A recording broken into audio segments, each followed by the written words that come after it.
Pakistan is crumbling. First, it lost control of POJK. Now the same thing is happening in its own soil. Pakistan's rising fuel prices and inflation have triggered nationwide protests. Thousands took to the streets against the government's fresh petroleum levy. People of Pakistan raised slogans against their own government, scenes similar to that of POJK. Pakistan first blocked food supplies to POJK, and now they are facing fresh agitation from their own people. People are raising their voice against increasing prices of essential goods and the lack of employment opportunities. This comes just days after when their own interior minister exposed how Pakistan is crumbling. Is Pakistan now losing control over its own country and also of POJK? Only time will tell when the people will get justice.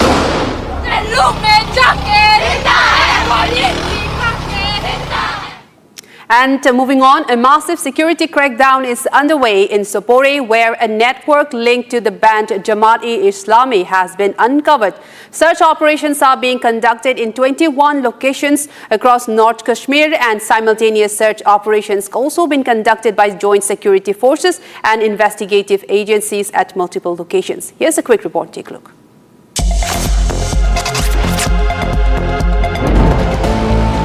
At least 26 locations were raided by the security personnel in North Kashmir's Baramulla district on Sunday. The search operations were conducted as there were suspicions of terror network linked to the banned organization Jamaat-e-Islami. The raids were aimed at uncovering the activities of the banned organization. A case has been registered under UAPA against the organization. The operation is part of an ongoing investigation into the alleged activities and network associated with JEI. It is to be noted that earlier this May, the National Investigation Agency carried out a series of raids across the Kashmir Valley in connection with a terror funding probe linked to the JEI.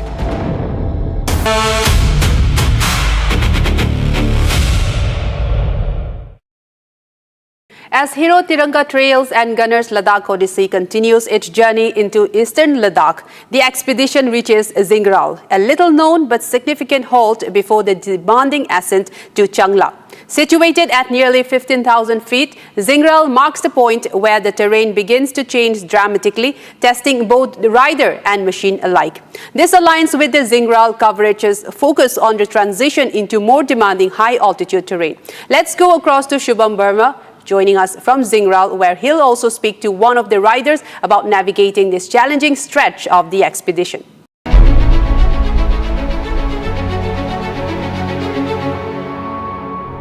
कारू से निकला हुआ hero Tiranga trails और गनस लद्दाख ओडिसी का ये सफर अब आगे बढ़ रहा है।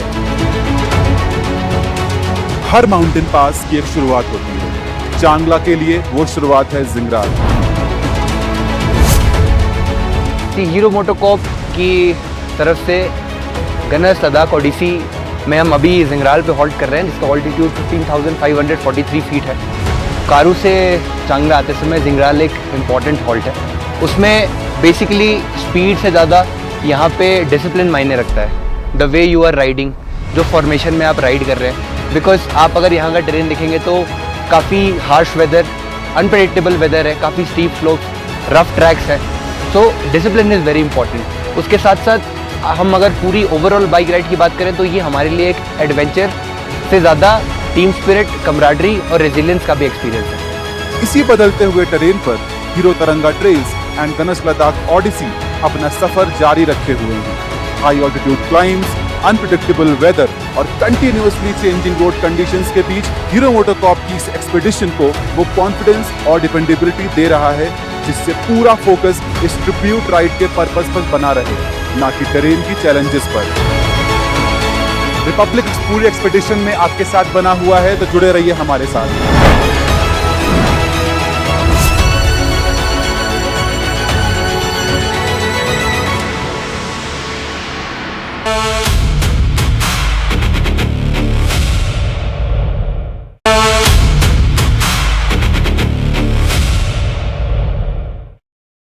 हनी, इस घर में कुछ है जो टूटता नहीं। ये पिलर कभी नहीं टूटेगा। रुंगटा स्टील टीएमटी से बना। रुंगटा नहीं तो घर स्ट्रॉन्ग नहीं। रुंगटा स्टील टीएमटी बार एकदम solid.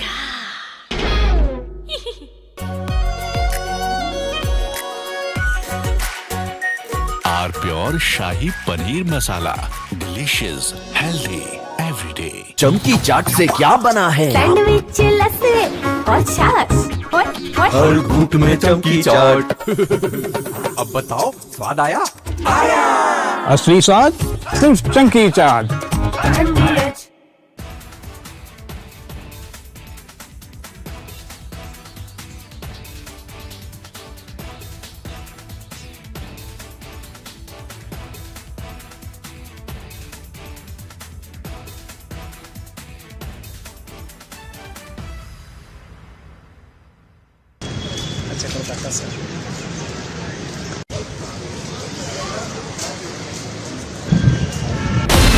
From Asia's largest news headquarters, setting the agenda for Bharat.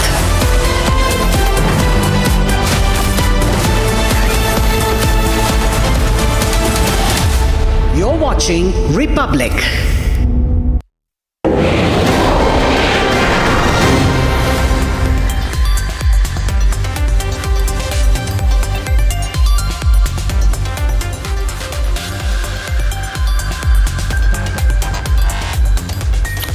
Hi there, good evening and welcome. Hope you had a great Sunday. The fact that you are watching News Sunday shows how seriously you take what's happening around you and the country and the world. So let's have an hour of engaging news conversation. This show, Looking Forward, is about news and developments that are panning out over the coming days and weeks. Stories that would have consequences for your life and mine and the life of our nation. And hence stories that we should look forward to. This coming week in Parliament is going to be the last of the monsoon session, but most consequential legislatively, with the Modi government's big move on national security through the FCRA amendment. That's our story number one. For the next story, we take you to Punjab, where political alignments and realignments are reshaping in election year. Would the BJP and Akali Dal bury the hatchet and come back as allies? Some developments there. Story number 3 is about Prime Minister's address from the ramparts of the Red Fort. That is to happen on ID15 that Saturday. It is India's 80th birthday, so to say, and Prime Minister Modi uses this annual address to set the nation's direction ahead. What to expect from him this year? Next, story number 4 on Indian Army Chief General Dheeraj Seth's visit to Nepal. The chief would be in Kathmandu for 5 days, and it is hoped that this steadies India-Nepal ties further. Last story number 5. A team of Commerce Ministry bureaucrats travels to Washington this week for another round of talks on the trade deal with the United States. Would they, won't they, is the question, and we do some crystal ball gazing. As always, let's begin with the headlines first.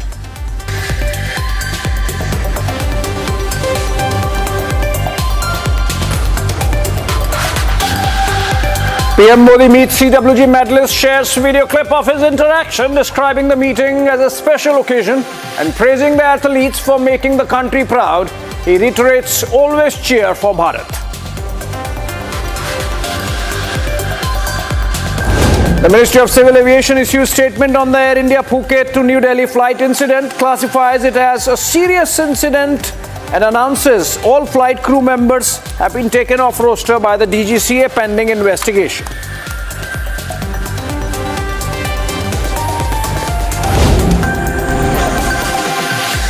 The Air India obfuscates on pilot dope test, states it cannot comment on reports that its pilot failed a post-flight dope test following an August 4, 2026 severe turbulence incident on a Phuket-New Delhi flight.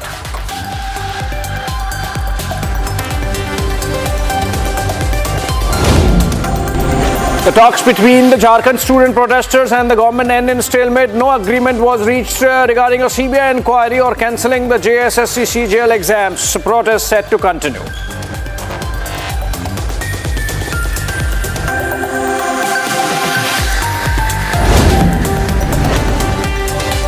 A massive infiltration drive underway in Karnataka. Over 1,900 infiltrators detained by Bengaluru police, with 15 Bangladeshis identified so far, and fake Aadhaar cards recovered. Deportation orders likely to follow.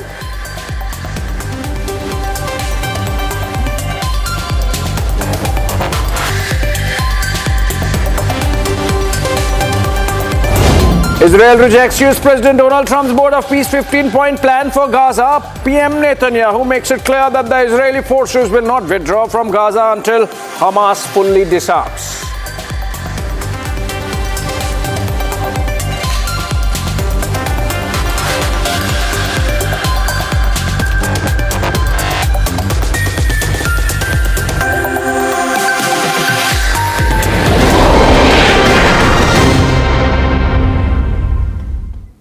All right, friends, Parliament's monsoon session enters its final week with the FCRA amendment bill emerging as the biggest political flashpoint. The government is in a mission mode to push the legislation through, while the opposition is preparing to stall, raising concerns over foreign funding, minority organizations, and the need for greater scrutiny. The bill is expected to be introduced on August 12th, and all eyes on whether the government has its say or the opposition forces a JPC referral before the session ends on August 13. Take a look.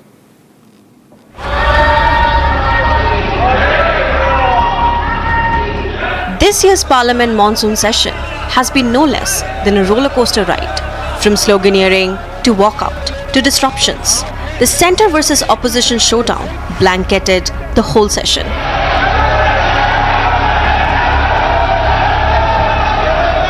The monsoon session was majorly dominated by debate and discussions on Anti-Paper Leak Bill and Prevention of Insults to National Honour Amendment Bill 2026. The upcoming week of the Parliament session, and it is going to be the last week of this session, so it is going to create a huge amount of backlash, or whether it is going to create a consensus building mechanism by the BJP is what we are going to see in this particular week. But the real test for BJP has just begun as the Parliament enters its final week. The only thing which is very clearly mentioned was that it's not going to be retrospective. Yes. That assurance was given to us, and the rest of the points will be given a para-wise comment by him, and he is going to start discussion on 12th of this month in Parliament. The FCRA bill is set to become the biggest political flashpoint, with the monsoon session set to conclude on August 13th. All eyes are now on the Foreign Contribution Regulation Amendment Bill. Regulation Act, that bill, FCRA bill, will definitely be introduced on Monday, because the Mizoram Chief Minister has gone on record saying that it does not have a retrospective effect. That is one class. Second, the FCRA bill is interesting. Congress may oppose for its political reasons, but BJP has taken it as a mission mode. They will definitely ensure that bill is passed. The government is in mission mode. The opposition is preparing to resist. बिल्कुल FCR के बारे में हम तो oppose करने वाले हैं, एक। दूसरी चीज, ऑल पार्टी मीटिंग हम बुला के, जो हमेशा फ्लोर लीडर की मीटिंग होती है, बुला के निर्णय लेंगे कल। FCRAचं जे बिल आहे ते आत्ताच्या ज्या फॉर्ममध्ये आहे त्याला राष्ट्रवादी काँग्रेस पक्ष शरदचंद्र पवारांचा विरोध आहे. मी ह्याच्या सगळ्यावर SIT बसवा आणि SIT बसवून नक्की काय झालं हे भारत सरकार नुसतं नाही पण प्रत्येक भारतीयाला कळलं पाहिजे की पेलेट गन मध्ये अटॅक कसा झाला, कोणी केला. पार्लमेंटमध्ये मी स्वतः बसले होते आणि FCRA बिल याची जॉईंट पार्लमेंटरी कमिटी त्यांनी करावी, चर्चा होऊ दे, सगळ्या पार्टींकडून करा आणि मग एकमताने आपल्याला मार्ग काढता येईल. And now the big question, will the parliament see a debate or a deadlock? कुछ बड़े महत्वपूर्ण प्रश्न हैं जो कि अगले एक हफ्ते हमको देखने को मिलेंगे. पहला प्रश्न ये है कि जो अभी एक हफ्ता बाकी है पार्लियामेंट सेशन का, इसमें क्या होगा? इसमें कुछ चर्चा होगी, कुछ बिल पास होंगे, या ये डेडलॉक बना रहेगा? देखिए, मेरा व्यक्तिगत विचार ये है कि आज की तारीख में देश का मुद्दा ये है, बच्चों का मुद्दा ये है और समाज का मुद्दा ये है कि जो ये जंतर मंतर के अंदर कॉकरोच जनता पार्टी का और बच्चों का आंदोलन हुआ था और उसके बाद जो दमन चक्र 20 तारीख को हुआ था, इसमें गृह मंत्री अमित शाह साहब को स्टेटमेंट देना होगा पार्लियामेंट के अंदर कि अगर वहाँ पे गोली चली, पैलेट गन चला, कीलें लगी हुई, लाठियाँ चली, बच्चों के साथ अत्याचार अन्याय हुआ, तो ये अमित शाह साहब के आदेश पे हुआ था या किसके आदेश पे हुआ था? मेरे ख्याल से डेडलॉक तब तक खत्म नहीं होगा जब तक कि अमित शाह साहब आके स्टेटमेंट देंगे। But analysts have already made predictions, claiming chaos and disruptions from the opposition. I look forward to the concluding week of the monsoon session in Parliament. I don't expect the Parliament session to go smoothly because I believe the opposition will be disruptive. I believe the opposition will continue with its false narrative, and I believe the opposition will continue with its fear-mongering. Behind the political battle is an even bigger government argument. The centre says that foreign funding needs stronger regulation. The question being raised is simple. Who is funding whom and for what purpose? The FCRA 2026 amendment is an addition to the FCRA bill which ensures that India strengthens the regulatory framework for NGOs that seek and get foreign funding. In 2015, when there were 40,000 NGOs, India received 15,000 crores. In 2025, when the NGOs have dropped by 60% to almost 16,000 NGOs, the foreign funding has gone up by 44%. So in the year 2025, India received 22,963 crore in foreign funding. Opposition still claims that foreign funding cannot automatically be viewed with suspicion, and legitimate NGOs should not be caught in an over-regulated system. Demand for the bill to be withdrawn or be sent to a joint parliamentary committee are also been risen. FCRA bill America के अंदर भी है, हमारे देश के अंदर भी लाने की बात हो रही है। क्या ये अमेरिका के अंदर ये FCRA बिल है लागू, तो हमारे देश के अंदर लागू क्यों नहीं होगा? मुझे ऐसा लगता है, देखिए, देश की अमेरिका की स्थिति डिफरेंट है और हमारी स्थिति डिफरेंट है। अमेरिका एक ऐसा है जो कि कैश रिच स्टेट है, बड़ी इकोनॉमी है, वर्ल्ड की टोटल GDP का 1/3 पार्ट उसका है, तो वो पैसा देता है, वो दान देता है। और हमारा देश जो है वो गरीबी की रेखा के नीचे वाला है। हमारे देश में गरीब बहुत हैं, हमारे यहाँ शिक्षा और स्वास्थ्य व्यवस्था की बड़ी ज़्यादा समस्या है। इसलिए हमारे देश के अंदर अगर फॉरेन फंडिंग आती है तो इसको हमें वेलकम करना चाहिए। अगर कोई यहाँ पे चैरिटेबल इंस्टीट्यूशन स्कूल बनाता है या मेडिकल कॉलेजेस बनाता है या हॉस्पिटल्स बनाता है, उसको हमें वेलकम करना चाहिए। ये दूसरी बात है कि जहाँ से पैसा आ रहा है, जो उसके डोनर्स हैं, उनके KYC होनी चाहिए और उनके क्रेडेंशियल को देखा जाना चाहिए। लेकिन पैसे को रोकना और उसके बाद उस पर सरकारी नियंत्रण किसी ये इन प्रकार करके सरकार के हाथ में ले लेना, ये मेरे ख्याल से उचित नहीं है। और But the government camp says that there is little reason to expect that. With both sides digging in their heels, the FCRA bill could face a straight flow test. We are expecting that this FCRA bill, Foreign Contribution Amendment Bill 2026, will be presented in Parliament, Lok Sabha, I think on 12th August, and so many minority institutions and all are asking and met the representatives met Mr. Amit Shah to take back this bill and do not present this bill in Parliament. But this government is very much adamant, and I am very much sure that this FCRA bill will be presented in Lok Sabha on 12th of August, and with the little shor saraba, this bill will be passed unanimously because the government have enough numbers in Lok Sabha to get it passed, and in Rajya Sabha also government will try to pass, but I am very much sure that this bill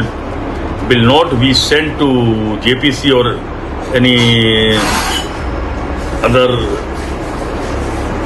institution or any other committee. Union Home Minister Amit Shah has already met delegations addressing their concerns over the proposed FCRA changes. The Christian leaders were assured by Amit Shah that the new law would not operate retrospectively. And even the DMK, which is going to set a crucial point when it comes to this particular FCRA amendment bill, also the delimitation bill, for which they are claiming that they are not against the delimitation bill, but they want only the fair delimitation should be there, with having the clear-cut proposition which the state is enjoying as of now. So also they are away from the Congress-led India bloc as of now due to the rift which has happened after the elections of 2026 in Tamil Nadu. So it is going to be a huge week for not only the BJP but also for the other political parties, which is eyeing which way the DMK and Mr. M.K. Stalin would go, is what this session of this parliament is going to create a result of. And that particular, if the FCRA new amendment bill passed with unanimously or whether it is going to the JPC is yet to be decided. But if that crossed with the proper number, with the majority number for the BJP, which is looking out for, then it is going to be a huge path for the delimitation bill. Should be coming without creating any problems, without creating any stalemate for the BJP. For the BJP, it's a test of legislative strength. For the opposition, it's a test of unity. And for the Christian leadership, it's a test of the assurances received from the centre. The FCRA bill is interesting. Congress may oppose for its political reasons, but BJP has taken it as a mission mode. They will definitely ensure that bill is passed. Apart from that, politically, Congress has issued a 3-line whip. BJP has not. At the other side, Congress is vehemently opposing it because in Kerala they are in power. Kerala Christian domination or more. Recently also on 6th of this month, Mr. Wilson, DMK Rajya Sabha MP, took all the Christian leaders, religious leaders to meet Mr. Amit Shah. He has given an assurance that in India, only 30% of the FCRA were coming to Christianity for, propagation of certain ideals of Jesus Christ and etc.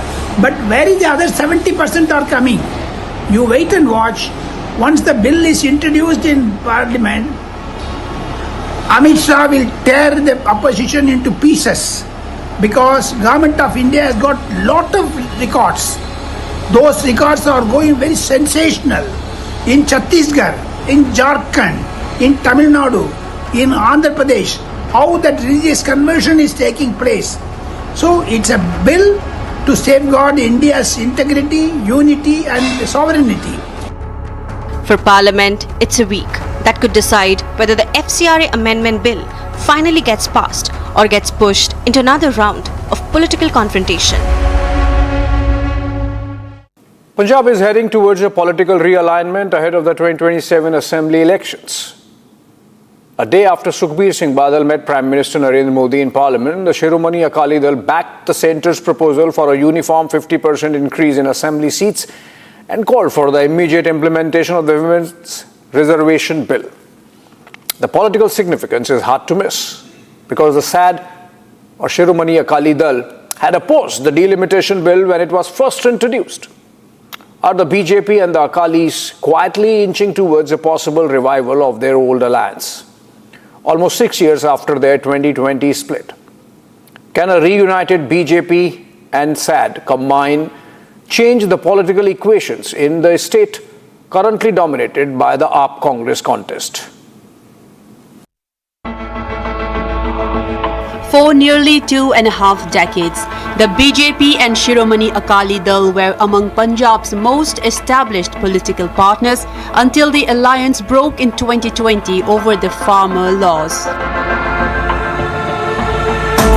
Since then, the two parties have fought elections separately, with both struggling to recreate the political dominance they once enjoyed.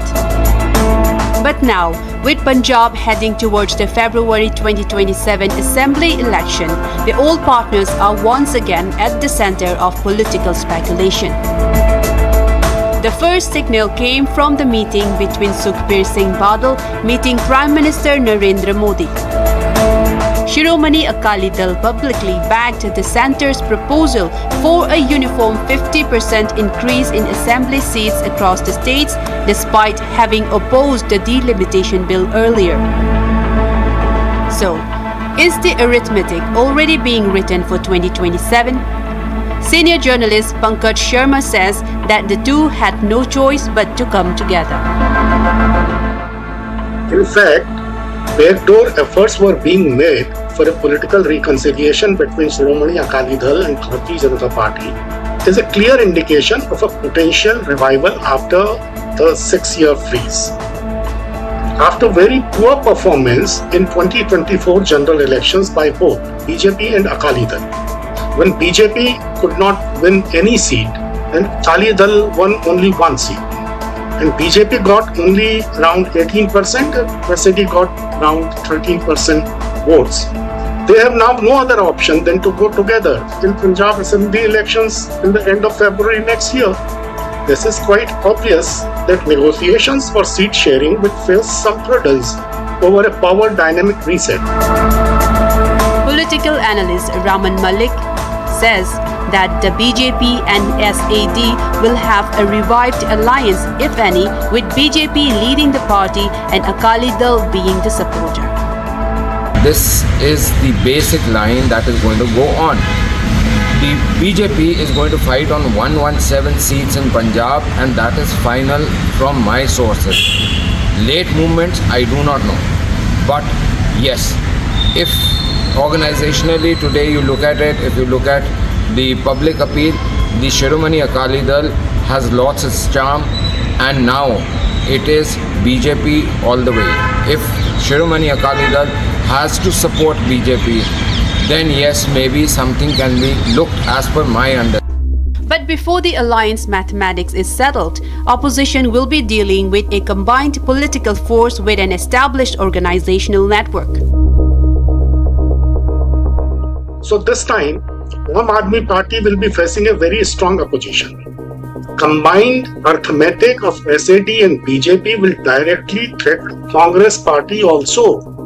If internal bickering within the Congress goes like it is going now, BJP's expanding urban footings merged with the SAD's core municipal presence may squeeze Congress for vital urban centers.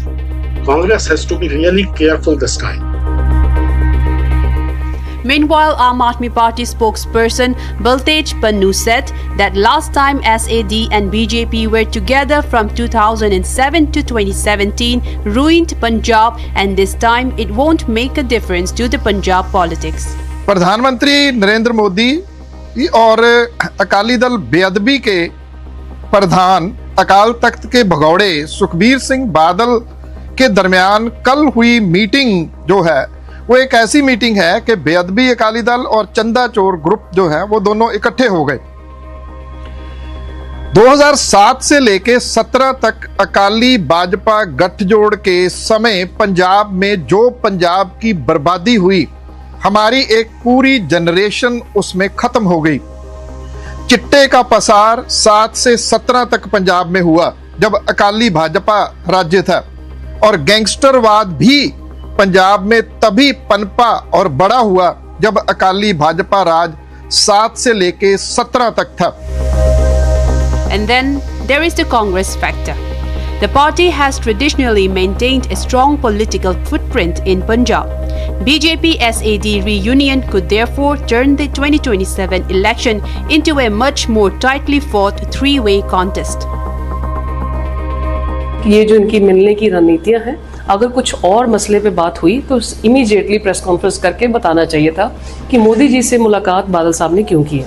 इससे साफ स्पष्ट है कि पंजाब के लोगों की ये बात देखना चाहते थे कि ये सारी बातें होने के बावजूद भी पंजाब के लोगों का क्या रिएक्शन आता है। और हमें पूरी उम्मीद है कि आने वाले समय में चाहे ये गठबंधन करे या ना, कांग्रेस हमेशा ही पंजाब में अकेली लड़ी है और कांग्रेस 2027 के चुनावों को जीतने के लिए पूरी तरह समर्थ और तैयार है। But there is another possibility. What if the Modi-Badal meeting was not about an alliance at all? Akali Dal spokesperson Arshdeep Clark said the Sukhbir Singh Badal meeting the Prime Minister was just about discussing burning Punjab issues. So when President of Shhromani Akali Dal Sardar Sukhbir Singh Badal meets the Prime Minister of the country, so it's very obvious that the discussion is of the burning issues of Punjab. Punjab is under a serious debt under the mismanagement of this Aam Aadmi Party government. There is a serious law and order crisis in Punjab, a serious crisis of farming in Punjab. So all the issues relating to Punjab, all the issues relating to Panth were taken up with the Prime Minister. For a party that had opposed the delimitation proposal earlier, the shift has inevitably triggered questions about what may be changing behind the scenes. And if an alliance does eventually take shape, the biggest change may not be ideological, it may simply be electoral arithmetic. Meanwhile, senior SAD leader Daljit Singh Cheema, denying any alliance speculations, said that the party president can meet the Prime Minister at any point, and for delimitation bill, a uniform formula should be adopted. Alliance होने जा रहा है BJP के। जब आगे कोई और बात होगी वो भी आपको समय आने पर बता दी जाएगी। आज का इतना ही। मैं संभावनाएं कभी बताता नहीं, क्योंकि पार्टी का जो फैसला होता है पार्टी डिस्कस करती रहती है। जब कोई फैसला मैच्योर होता है उसके हिसाब से बात होती है।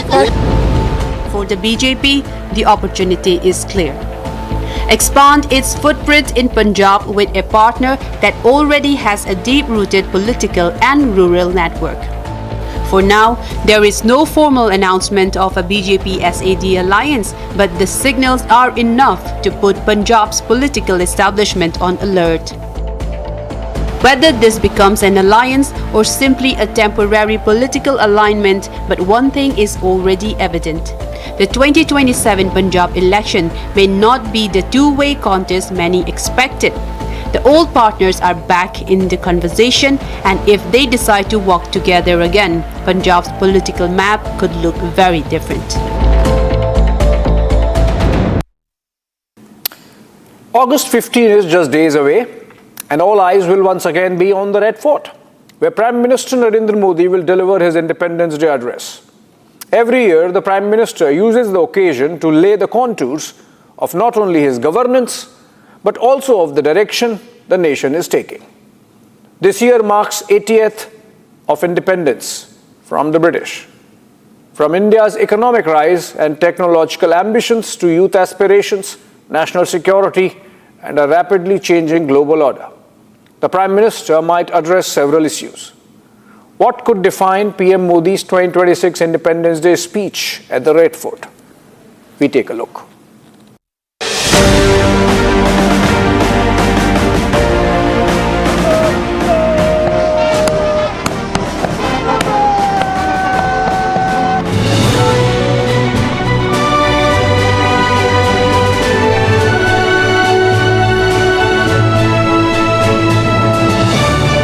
भारत माता की वंदे।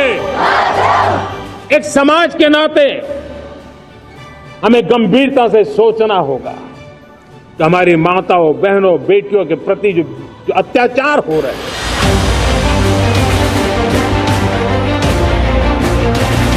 जो कानून धर्म के आधार पर देश को बांटते, जो ऊंच नीच का कारण बन जाते, ऐसे कानूनों को आधुनिक समाज में कोई स्थान नहीं हो सकता। एक राष्ट्र के लिए आत्मसम्मान की सबसे बड़ी कसौटी आज भी उसकी आत्मनिर्भरता।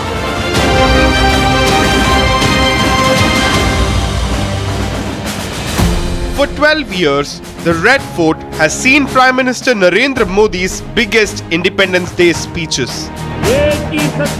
This is a platform which has seen the Union government under the leadership of PM Modi transform India into the digital age of 2026.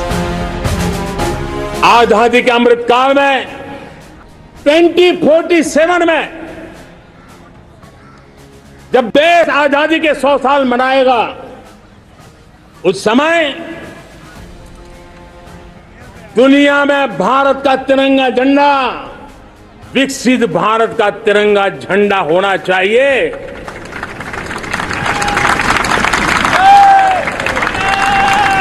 रत्ती भर भी हमें रुकना नहीं है, पीछे नहीं हटना है। और इसके लिए सुचिता, पारदर्शिता और निष्पक्षता, ये पहली मजबूती की जरूरत है। A speech that once largely marked the anniversary of India's independence has, under PM Modi, evolved into a political and governance roadmap. A place where major national priorities, policy announcements, and the government's vision for the future are put before the country. From Swachh Bharat to women-led development, from Make in India and infrastructure to startups, digital transformation, defense self-reliance, the Red Fort has repeatedly been used to set the tone for the year ahead. 15 अगस्त आने वाला है और पूरा देश नरेंद्र मोदी के एक और 15 अगस्त के भाषण का, लाल किले की प्राचीर से दिए गए उनके भाषण का की प्रतीक्षा कर रहा है। और ऐसा मैं क्यों कह रहा हूं? क्योंकि पिछले 12 साल से नरेंद्र मोदी ने जो प्राइम मिनिस्टर की स्पीच होती है 15 अगस्त की, उसको एक नया रूप दे दिया है। वो एक भाषण मात्र बन के नहीं रह गया है। जो पुराने प्राइम मिनिस्टर्स में हुआ करता था, वो अब एक गवर्नेंस फ्रेमवर्क का, देश की दिशा का एक सूचक बन गया है। And that is what makes August 15th, 2026 significant. The Modi government's third term has already been marked by a push towards a larger manufacturing base, technological self-reliance, infrastructure expansion, working tirelessly towards the dream of Viksit Bharat 2047. But the speech will also come at a politically charged moment. A moment which sees intense political debate over issues ranging from delimitation and women's reservation to the concerns being raised by the sections of the youth. The next 1 week can be potentially very eventful for Indian democracy, especially if the women's reservation and delimitation bill goes through. The opposition and the CJP might well try to up the ante on the government. Therefore, much of what happens in the coming days could set the agenda for the Prime Minister's speech from the Red Fort ramparts on August 15th. We also spoke to the youth of the country with regards to what they want the Prime Minister to address in this year's Independence Day speech. For some, the demand is simple: accountability over the issues that directly affect their careers and their futures. अभी तो वो इसी behalf पे बोलेंगे जो अभी चला है, जो अभी धरना वगैरह हुआ था जंतर मंतर पे, तो बेसिकली फोकस उनका उस पे ही रहेगा I think, and paper leak का जो भी रहा था, सो उस पे उनको कंसंट्रेट करना भी चाहिए। जो स्टूडेंट्स हैं जो इतना स्टडी करके अपना टाइम लगा रहे हैं, अपनी फैमिली का पैसा लगा रहे हैं, तो वो वेस्ट ना हो basically. But that is not the only concern for the young generation. They also talk about the freebies the government gives to certain sections of people while putting the country's progress at risk. I want Prime Minister to speak with Nitin Gadkari and talk about Delhi roads. Basically infrastructure you want, and all Delhi roads, because where I live there are very bad roads. Roads are in very bad condition. There are also those who want Prime Minister Narendra Modi to address the larger questions of social equality. बहुत तरक्की का समय है। प्रधानमंत्री मोदी जी ने इतना बढ़िया काम किया है उनसे निवेदन है कि थोड़ा सा आरक्षण पे और SC ST पे अगर वो सोच लें, क्योंकि बांकीपुर का जो चुनाव हुआ है इससे अगर भाजपा को समझ में आए तो अच्छी बात है। मोदी जी इस पे जरूर ध्यान दें और 15 अगस्त पे उम्मीद करेंगे कि इस बार लाल किले से कुछ न कुछ आरक्षण के लिए जरूर बोलेंगे। From reservation to education, from infrastructure to technology, the expectations from the Red Fort are clearly not confined to a single issue. And this is precisely where PM Modi's stellar track record becomes significant. Over the past decade, the Prime Minister has repeatedly used the Independence Day platform to announce or reinforce major national priorities. This year will be no different. चाहे वो पूरे देश की महिलाओं को उज्ज्वला योजना देना हो, चाहे वो एक सफाई का अभियान चलाना हो, चाहे वो हमारी विदेश नीति हो, उसका जो सूचक था पॉलिसी का वो हमें लाल किले की प्राचीर से मिलता है। शायद ही ऐसा हो कि व्यूअरशिप के सारे रिकॉर्ड किसी लाल किले की प्राचीर से दिए गए भाषण ने तोड़े होंगे, जो प्रधानमंत्री ने तोड़े। तो इस बार हम इंतजार कर रहे हैं कि प्रधानमंत्री क्या बोलेंगे। मुझे लगता है वो बोलेंगे जो विदेश में इतनी हेराफेरी चल रही है, जो युद्धों का वातावरण चल रहा है, उस पर बोलेंगे।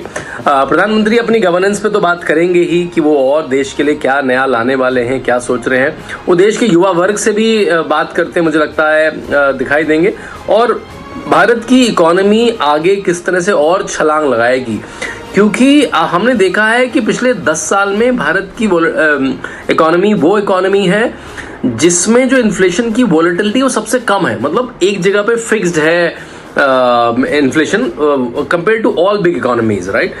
तो और ग्रोथ भी बहुत अच्छी हो रही है इकोनॉमी की। तो मेरे ख्याल से उस सब के बारे में बात करेंगे। And this leaves Prime Minister Modi with another year of a wide canvas of sweeping reforms. A young population demanding jobs and opportunity, an economy looking for its next major leap, a nation seeking greater strategic and technological self-reliance, a country reinforcing their strict policy against foreign threats, and a world becoming increasingly unpredictable. It will also give him the opportunity to spell out in very specific terms what the government intends to do to address the concerns of the youth and the nation at large. I expect also the Prime Minister to sensitize the nation of conspiracies that may be afoot to destabilize India. But most importantly, this is an opportunity for the Prime Minister to seize the narrative and establish very direct communication with people in which he is very good at. And this is exactly what will make the next week's Independence Day speech from PM Modi even more significant. Vande Vande Jai Hind. The Indian Army Chief is set to visit Nepal on August 16. A visit that follows a decades-old military tradition between the two countries. The Army Chief is expected to meet Nepal's Gen Z Prime Minister Balendra Shah, as India looks to navigate a new political era in Nepal. But this time, the ceremony comes amid questions over the stalled Gorkha recruitment and a new generational political shift in Kathmandu. Can the visit help restart Gorkha recruitment? And can it help India-Nepal ties move beyond the current Gen Z freeze? Take a look. The Indian Army Chief's Nepal visit begins with a decades-old military tradition. The chiefs of the two armies are conferred the honorary rank of general in each other's armies. The Army Chief is expected to meet Gen Z Prime Minister Balendra Shah in a key outreach to Nepal's new leadership. This is the symbol of the close military bond between India and Nepal.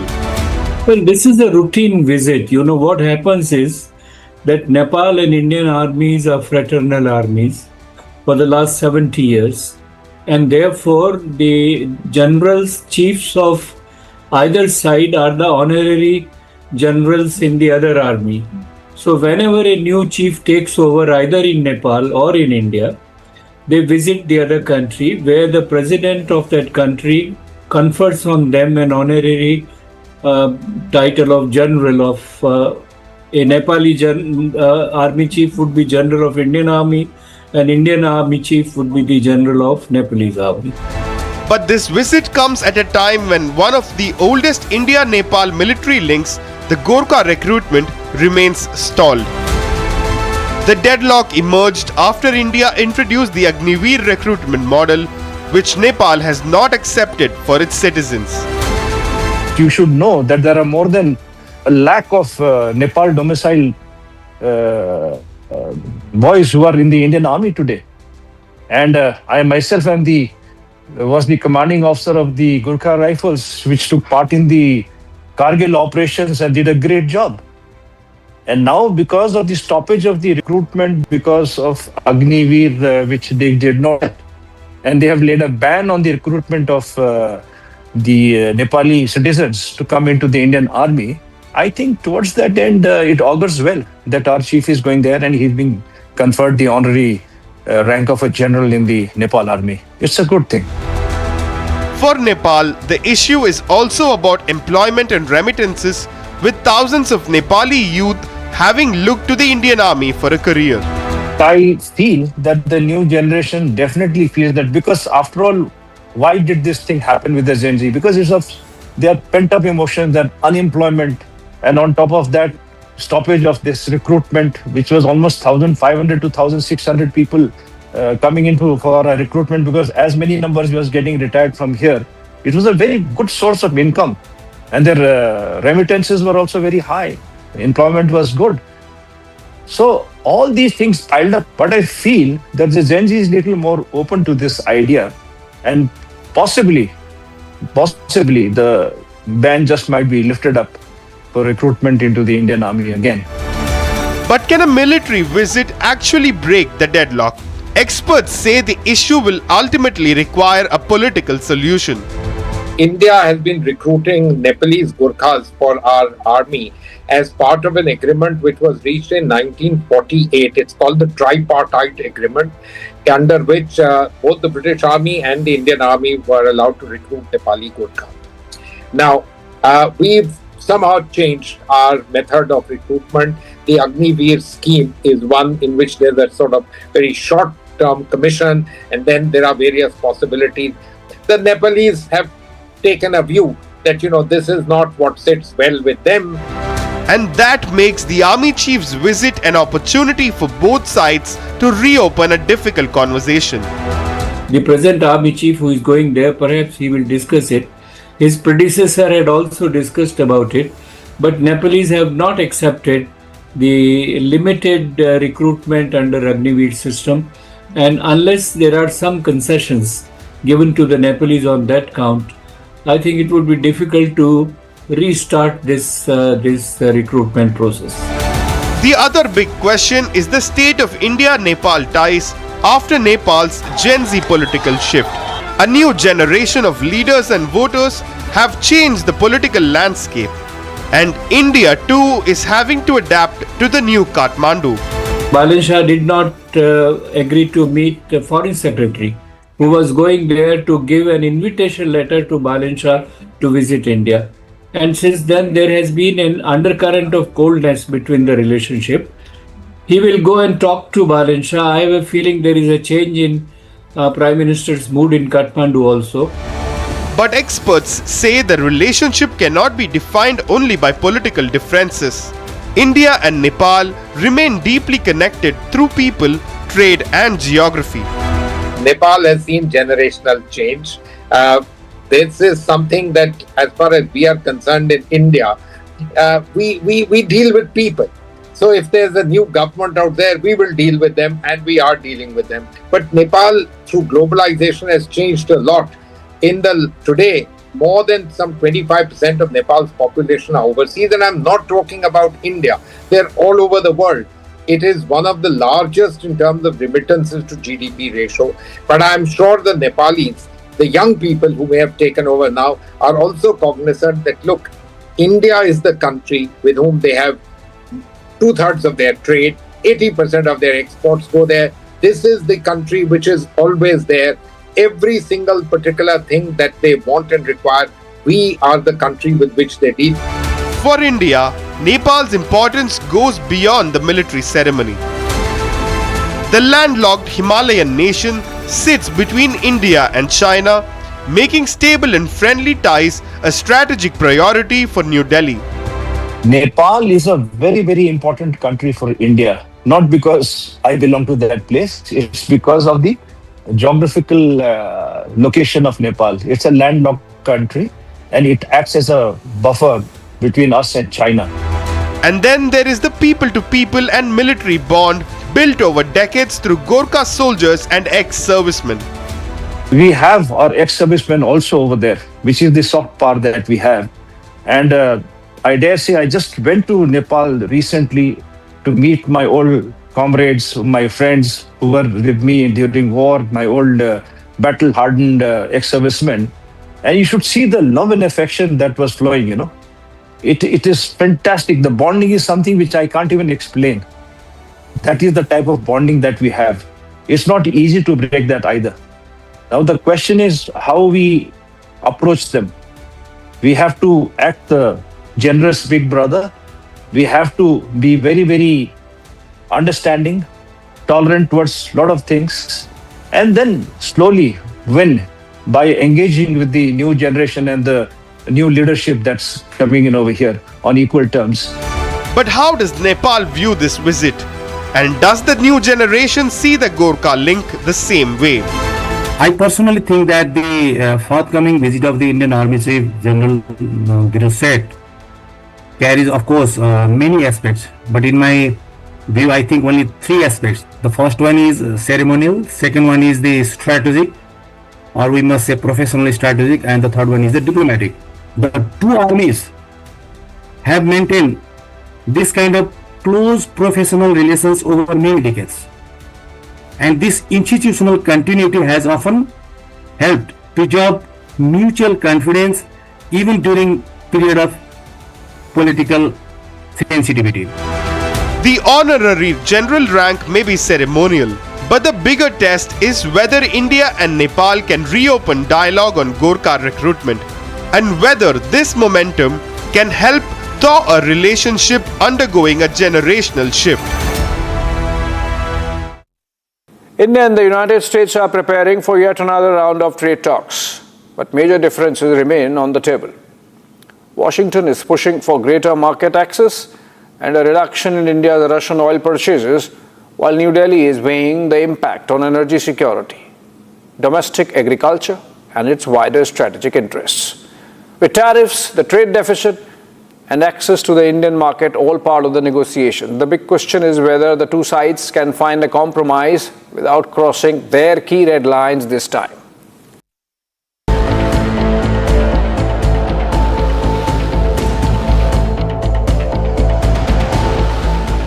Yet another round of India-U.S. trade talks is on the cards.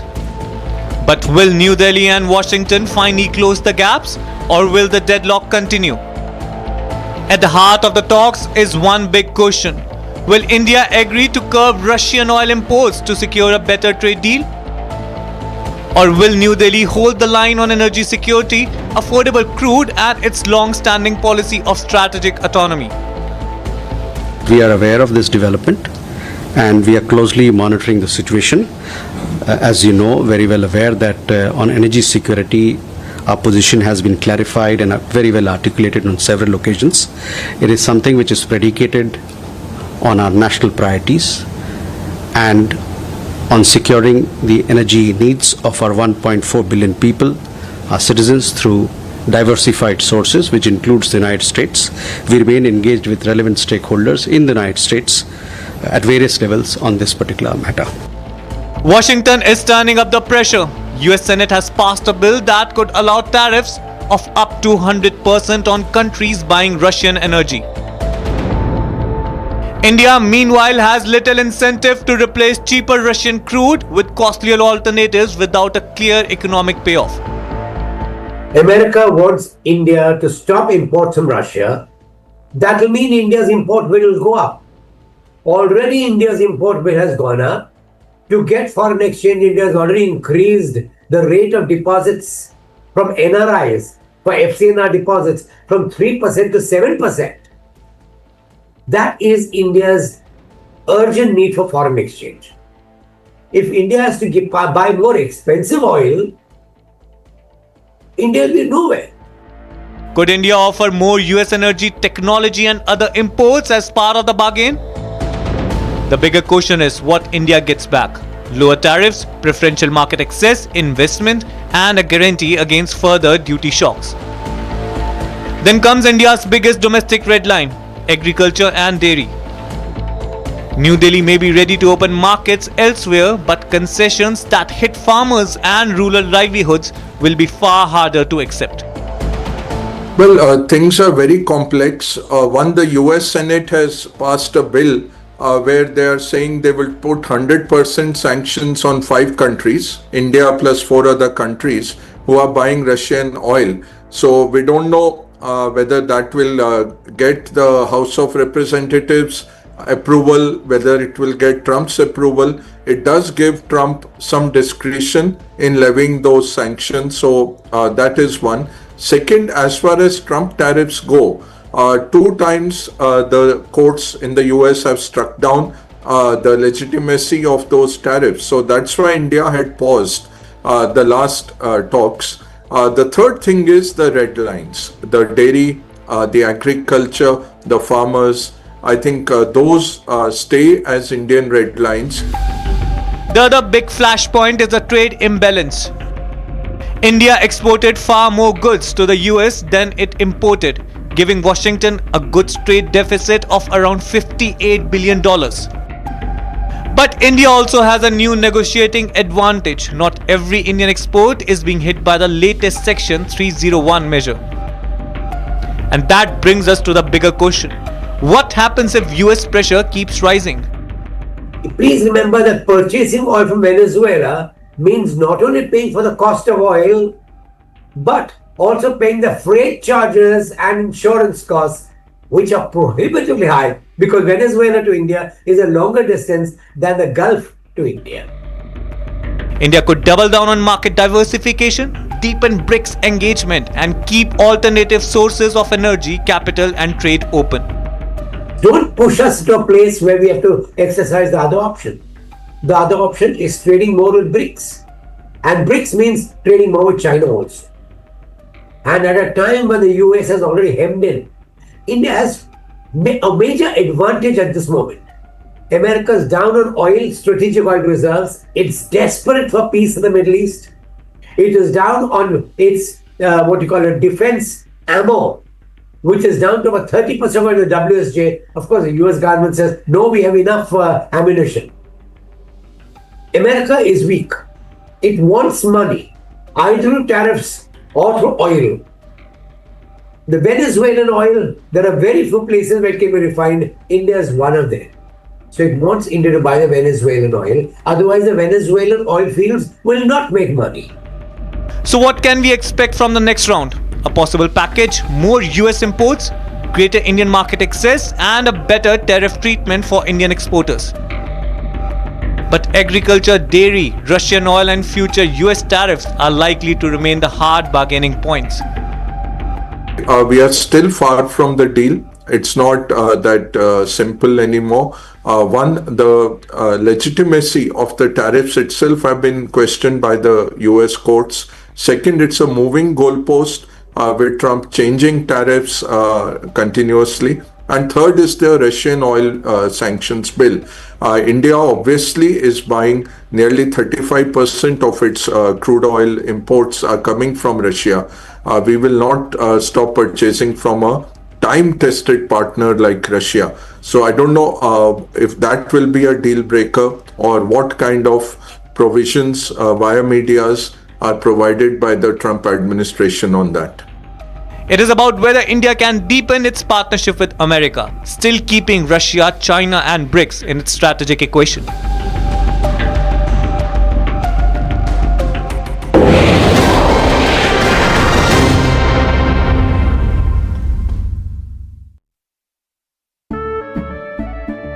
केसरिया से मन जोगी हुआ रे दिल झूमे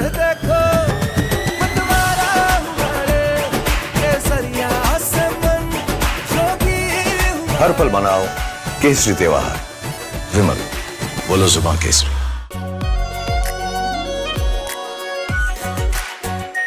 are pure shahi paneer masala, delicious, healthy everyday. चमकी चाट से क्या बना है? आलू चाट या फ्रूट चाट, स्वाद बढ़ाए चमकी चाट। क्या बात है? स्वादिष्ट पकोड़े और परेशान, अरे चमकी चाट है इसकी जान। असली स्वाद सिर्फ चमकी चाट। डॉक्टर रोमा मैनुअल वाइंडिंग, 4 लोगों के पास है ये। कुछ इससे भी अनोखा। कमला पसंद, सिर्फ एक अनोखा स्वाद। कमला पसंद पान मसाला। आर प्योर सूजी पास्ता, उबालो मिलाओ और खाओ, 8 मिनट में तैयार। क्या टेस्ट है सबका राजा आर प्योर मसाला। चमकी चाट से क्या बना है? सैंडविच, लस्सी और छाछ। हर घूंट में चमकी चाट। ड्राई फ्रूट और दही बड़े, चमकी चाट से स्वाद बढ़े। असली स्वाद सिर्फ चमकी चाट।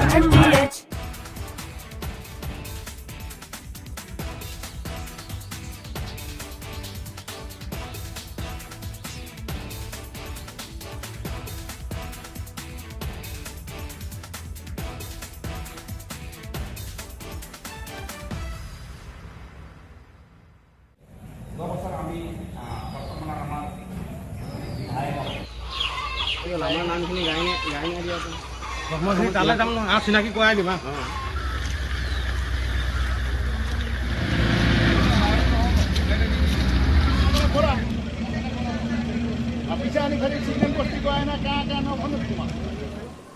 পানী বাঢ়িছে নে কমিছে? পানী বাঢ়ি আছে।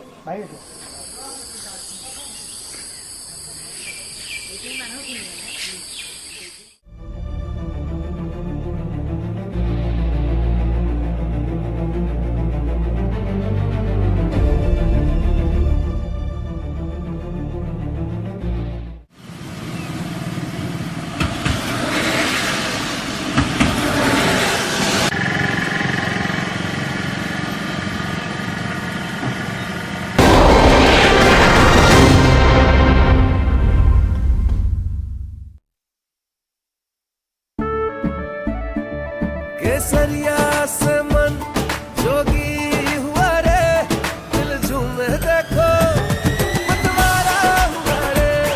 केसरिया से मन जोगी हुआ। हर पल मनाओ केसरी त्योहार। विमल, बोलो जुबान केसरी। कुछ तो सस्ता लो, सब बढ़िया लो। इसमें क्या खास बात है? थोड़े में ज्यादा स्वाद, यही तो है इसकी खास बात। राजा आर प्योर मसाला। चमकी चाट से क्या बना है? सैंडविच, लस्सी और छाछ। हर घूंट में चमकी चाट। ड्राई फ्रूट और दही बड़े, चमकी चाट से स्वाद बढ़े। असली स्वाद सिर्फ चमकी चाट।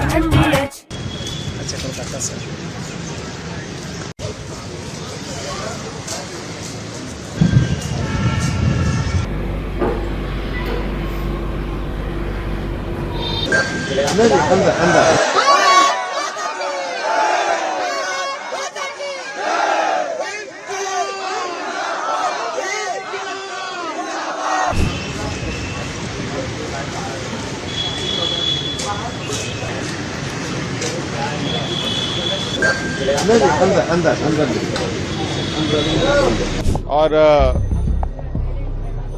निश्चित रूप से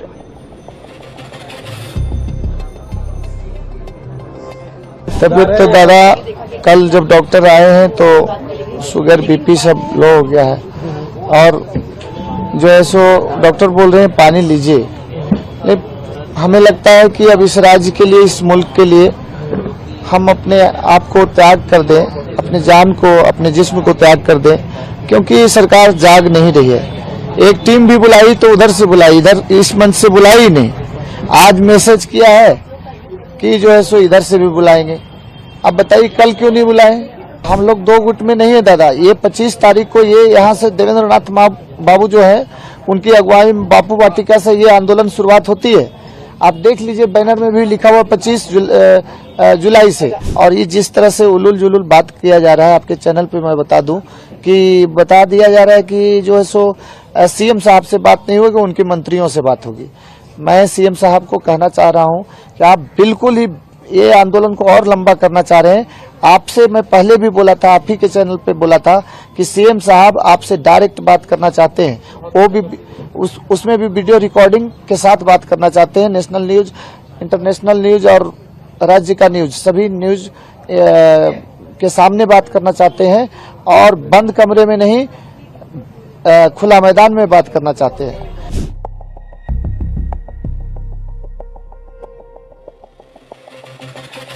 हाँ, टीम के द्वारा तो सूचना मिला है कि आज 10 बजे सर्किट हाउस में वार्ता के लिए जाएंगे। हमने तो कहा था कि बाकी जो छात्र गए थे और सरकार मान जाती। From Asia's largest news headquarters, setting the agenda for Bharat.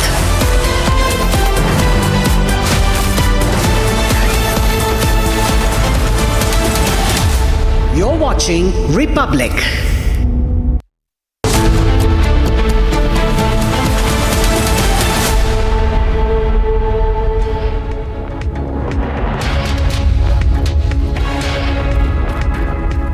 Hello viewers, you're watching Republic. I'm Chongtham Amrita and these are some of the top headlines that we're tracking for you at this hour.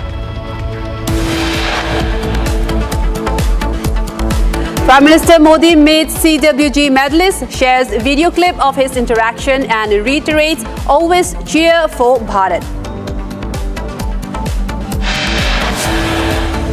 The Ministry of Civil Aviation issues statement on the Air India Phuket to Delhi new flight incident, classifies it as a serious incident and announces all flight crew members have been taken off roster by the DGCA pending investigation.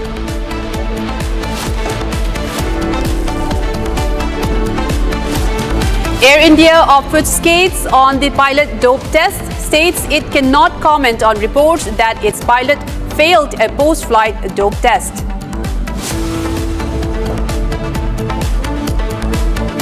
Talks between the protesters and the government end in stalemate. Protesters to march to Jharkhand Assembly on Monday.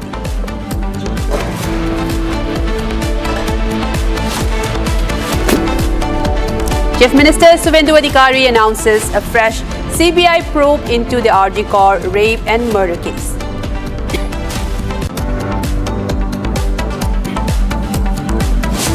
Israel rejects U.S. President Donald Trump's Board of Peace 15-point plan for Gaza. Prime Minister Netanyahu makes it clear that the Israeli forces will not withdraw from Gaza until Hamas fully disarms.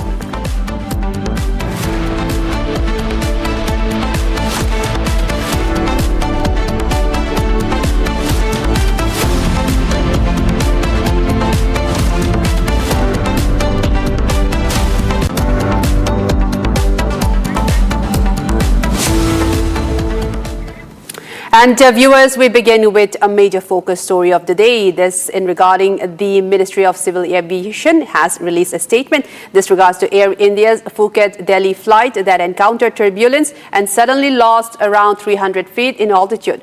On August 4, that has reportedly tested positive for psychoactive substances in a post-flight dope test as per reports. The reported test was conducted after the aircraft landed in Delhi. However, Air India has neither confirmed nor denied the reported positive result, saying the results of the post-flight screening have not been shared with the airline. We have more in this report. Take a look. A routine Phuket-Delhi flight suddenly turns into a nightmare. Air India flight AI-2379 with 145 people on board encounters severe turbulence near Odisha. And then the aircraft drops around 300 feet. 13 passengers and 4 crew members were hospitalized after the flight landed in Delhi. After having breakfast, and then suddenly my head that touched to the aircraft roof. All right. And then suddenly everyone was screaming, and the co-passenger who was sitting beside me, like he got touched his head to the roof, and then he moved backwards and then he moved forwards. So like there were injuries obviously, and I also have a neck injury. I have a jerk in my neck, and everyone was screaming because this was going for 2-3 minutes. It was I was in complete shock. I was not able to manage myself, and then when the plane became bit stable, then the pilot, I think someone came from the crew, and some passenger was recording the video, and then he immediately shouted not to record the video because it can harm their reputation. So this was the exact thing which was happened till the time all the cabinet covers were dropped inside the plane. But the bigger question is no longer just about the turbulence. Did the captain fail a post-flight dope test? As per reports, the captain of AI-2379 tested positive for psychoactive substances in a dope test conducted after the flight landed. But there is no official confirmation of the result yet. If true, this could raise serious questions about the pilot's fitness to operate the flight. And Air India's response does little to close the question. The airline says a post-flight screening test was conducted on the pilots, but the results have not been shared with Air India. So the airline says it is not in a position to comment on any findings. Meanwhile, the Civil Aviation Ministry has also issued a first response on the incident that hospitalized 17 people. The Aircraft Accidents Investigation Bureau has classified it as a serious incident. Both the flight crew and the pilots have been taken off the roster by the DGCA. The statement further says appropriate action will be taken based on the outcome of the probe. Meanwhile, the DGCA is probing the incident from all angles. Was the turbulence handled correctly? Was the incident entirely weather-related, or was there something more? Until the test report is officially shared and the DGCA probe establishes the facts, the answer remains unclear. And moving on, Commonwealth Games champions are back home, and today they met Prime Minister Narendra Modi. Indian athletes who represented the country at the Glasgow 2026 Commonwealth Games have arrived at the Prime Minister's residence in Delhi for a special interaction with the Prime Minister. Take a look at this report for the story. India's Commonwealth Games contingent has arrived at Prime Minister Narendra Modi's residence in Delhi for a special meeting with the Prime Minister. The bus carrying the Commonwealth Games medalists reached the Prime Minister's residence ahead of the interaction. Bharat Mata ki Jai! Bharat Mata ki Jai! Ahead of interacting with the Prime Minister, boxing medalist Lavlina Borgohain and weightlifter Saiko Mirabai Chanu spoke to the media. और ज़्यादा excited हूँ कि उन्होंने players के लिए बहुत support दिया है हर टाइम, तो इस बार भी हम मिलने जा रहे हैं सब मेडल जो लेके आए हम सबको, तो मैं बहुत ज़्यादा खुश हूँ कि मिलने वाले हैं, तो सब अच्छा रहेगा। वो हमारी हर टाइम सपोर्ट देते रहते हैं, हम जब मेडल लेके आओ नाम लेके आओ हर टाइम सपोर्ट देते रहते हैं, स्पोर्ट्स को बहुत ज़्यादा हर टाइम सपोर्ट करते हैं प्लेयर्स को, तो मैं बहुत एक्साइटेड हूँ उससे मिलने का, तो बहुत अच्छा रहेगा। ये 6th बार है मेरा, तो बहुत अच्छा लग रहा है। मैम क्या सवाल रहेंगे मन में आपकी, अगर आप नहीं वो तो मिलकर ही बताएंगे। The athletes return after putting up a strong show for India at Glasgow 2026, bringing home medals across multiple sporting disciplines. From the boxing ring to the judo mat and the athletics arena, India's champions have carried the tricolour onto the podium. The Indian contingent bagged a total 39 medals, 13 gold, 17 silver and 9 bronze. Prime Minister congratulated the athletes and acknowledged their hard work, determination and performances on the international stage. For India's young sporting stars, a meeting with the Prime Minister adds another memorable moment to their Commonwealth Games journey. Bharat Mata ki Jai! Bharat Mata ki Jai! Bharat Mata ki Jai! Moving on to another story, Janasena Chief Pawan Kalyan has backed senior advocate Harish Salve's stand on the proposed FCRA bill, saying Salve's interview will help clear apprehensions around the legislation. Kalyan emphasized that the bill is not targeted at any particular religion, underlined the need for greater transparency and accountability of foreign-funded NGOs, and noted that the proposed changes will not apply retrospectively, with discussion set to begin in the Parliament on August 12. More in this report. Take a look. Pawan Kalyan has backed Harish Salve's stand on the FCRA bill. Kalyan says Salve's interview can help clear apprehensions over the proposed law. The Jan Sena chief says the FCRA must be about transparency and accountability. Kalyan backs Salve's call for greater accountability of foreign-funded NGOs. He also makes it clear the bill, he says, is not targeted at any particular religion. Kalyan points to Salve's Christian background while making that argument. His endorsement comes just days before the FCRA bill is set to be taken up in Parliament. If India has a case of global sensitivities, he has faith in me. Does it bother him that I am a Christian? I am the director of IIT, I am the director of Delhi, I am the director of IIT, Chairman Board of Governors IIT Delhi, Chairman Board of Governors IIT Roorkee. It doesn't bother him that I am a Christian. So, you know, when people say this is a government which favors some...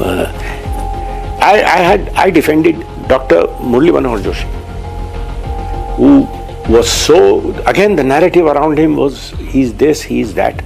Do you know, his only instruction to me was, Harish, we have only one objection. Taxpayers' money should not be used for any religion, including Hinduism. That's all. Everything else, we fully support all minority institutions. No fight with them. Earlier, FCRA focused on registration, fund utilization, reporting and audits with broad compliance requirements for foreign-funded organizations. The new framework brings purpose-linked approvals, tighter disclosures, stronger governance and a designated authority to oversee foreign-funded assets. The shift is from routine compliance to closer oversight with greater scrutiny of activities, functionaries and assets, while excluding proselytization from permitted religious activities. The government has said the proposed changes will not apply retrospectively, with discussions set to begin on August 12. With opposition building around the bill, the focus now shifts to Parliament and the government's case for tougher oversight of foreign funding. And now, viewers, a major breakthrough in the Jharkhand students' protest. The Hemant Soren government has agreed to cancel the 14th JPSC examination, but the deadlock is far from over. Students are still refusing to call off their agitation. They are demanding a CBI probe into the alleged irregularities in JPSC and JSSC examinations and cancellation of appointments arising from the JSSC CGL examination. The government says it has accepted almost all of the students' demands and has announced a CID probe, an ED investigation, a fast-track court and recruitment reforms. But for the protesting students, the key demand remains unanswered, a CBI investigation. Here's the latest from Ranchi. Take a look.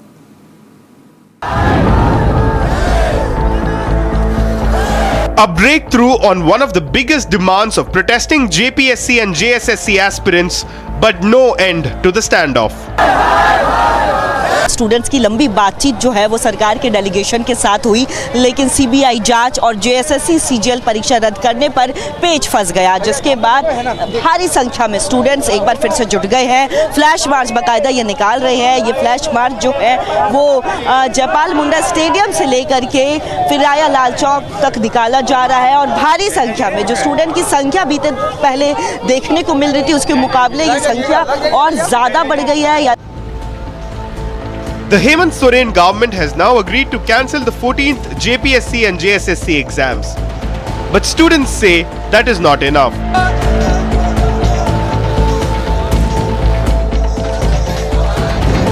Their demand for a CBI probe into alleged irregularities remains unresolved.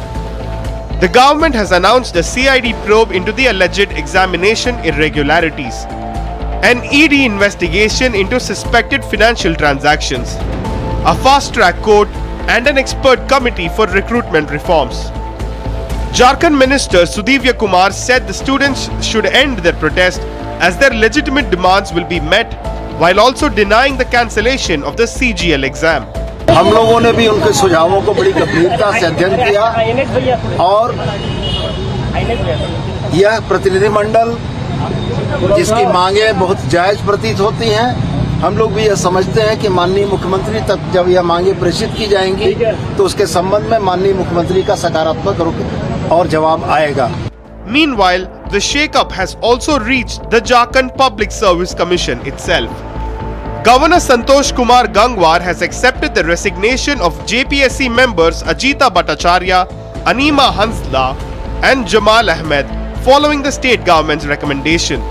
This comes after the CID had summoned them for questioning. Chief Minister Hemant Soren has also said that the culprits behind the examination scandal have been identified and will face action. नौजवानों को न्याय भी मिलेगा और जिन्होंने गड़बड़ी की है उनको कठोर से कठोर दंड भी मिलेगा। Student protest leader Ravindra Paswan confirms all the actions taken by the government but says protests will continue until there is a CBI probe into the matter. जब हम लोग कल वार्ता कर लिए, हम लोग का जो डिमांड था सारे डिमांड को सरकार को दे दिए। उसके बाद सरकार क्या गेम खेल रही है कि आज जो है सो लगभग 6 से 7 संगठनों की ओर से उन्होंने ज्ञापन लेने का काम किया। The government, however, has proposed that the investigation be monitored by a committee headed by a retired judge. The students have rejected that proposal. हमारा विधानसभा घेराव का जो कार्यक्रम है शांतिपूर्वक, मैं आपको स्पष्ट कर दूं, शांतिपूर्वक वो हमारा कार्यक्रम जारी रहेगा। हमारी मांग सीबीआई इंक्वायरी है, हम उससे कोई समझौता नहीं करेंगे। Protesting students took out a torchlight march on Sunday night with many of them raising the national flag. The students are also set to carry out a march to the Jharkhand Assembly. Ahead of the planned march, the administration has imposed Section 123 of the BNSS in the area. With the protesters not easing up on their demands for a CBI probe and the government not agreeing to the demands of the protesters, the situation in Ranchi is expected to escalate in the coming days. And now viewers, a major police crackdown in Bengaluru's electronic city has led to the detention of over 1,900 people suspected of being illegal immigrants. Following document verification, 15 people have so far been confirmed as Bangladeshi nationals who are believed to have entered India illegally. Police say the verification process for the remaining suspects is still underway, with their nationality and travel documents being examined. Here's a report. Bengaluru police detained 1909 suspected illegal immigrants during a major crackdown carried out across 29 locations. Following the verification of documents, 15 people were confirmed to be illegal Bangladeshi nationals. It was reported that the 15 confirmed Bangladeshi nationals are from Khulna district in Bangladesh and are believed to have illegally entered India. According to the police, they were found carrying fake Aadhaar cards that showed West Bengal and Assam as their places of origin. As per the source order, we are continuously working, and so far 94 persons from our electronic city division we have deported successfully to the Bangladesh, the persons who are working here. And today on 8th we have conducted a massive raid on the Bangladeshi suspected dumping yards, where we have detained more than 1,909 people so far from all these 29 camps. A total of 295 police officers and staff were involved in the joint operation of identifying and detaining suspected illegal immigrants residing in the electronic city area. The documents of the remaining 1894 suspects are still under verification. The visas, passports and other nationality-related documents are also being scrutinized. Moving on to another story, former West Bengal Chief Minister Mamata Banerjee's vehicle was attacked today with stones, bricks, mud and slippers by protesters in Halisahar. She was en route to visit the family of a local TMC worker who reportedly died in police custody. She claimed she could have been killed and blamed police inaction. Take a look at this report for more information. Former CM of West Bengal Mamata Banerjee's convoy was confronted by an angry crowd in Halisahar, where mud was thrown at her vehicle. Mamata Banerjee was reportedly visiting the family of Birju, the husband of former Trinamool councillor who had allegedly died in police custody. Lok Sabha MP Kalyan Banerjee and Rajya Sabha MP Dola Sen were present with Mamata Banerjee during the incident.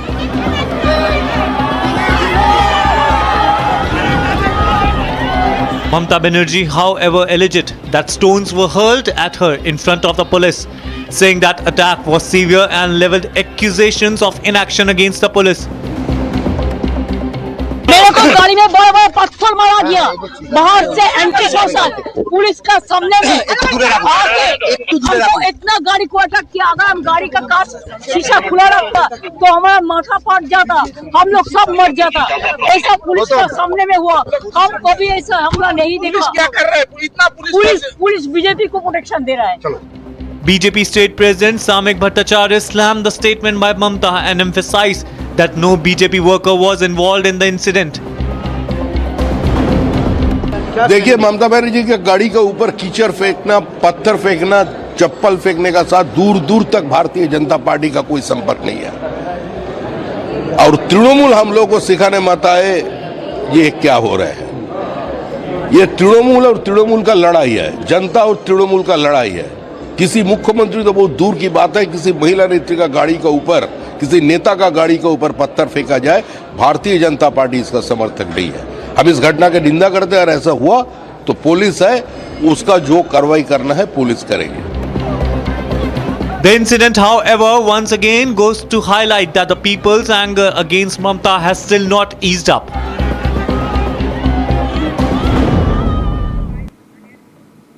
A major security action in Rajasthan's Tonk region. The Rajasthan ATS has detained a youth identified as Wasit over suspected links to a terror organization.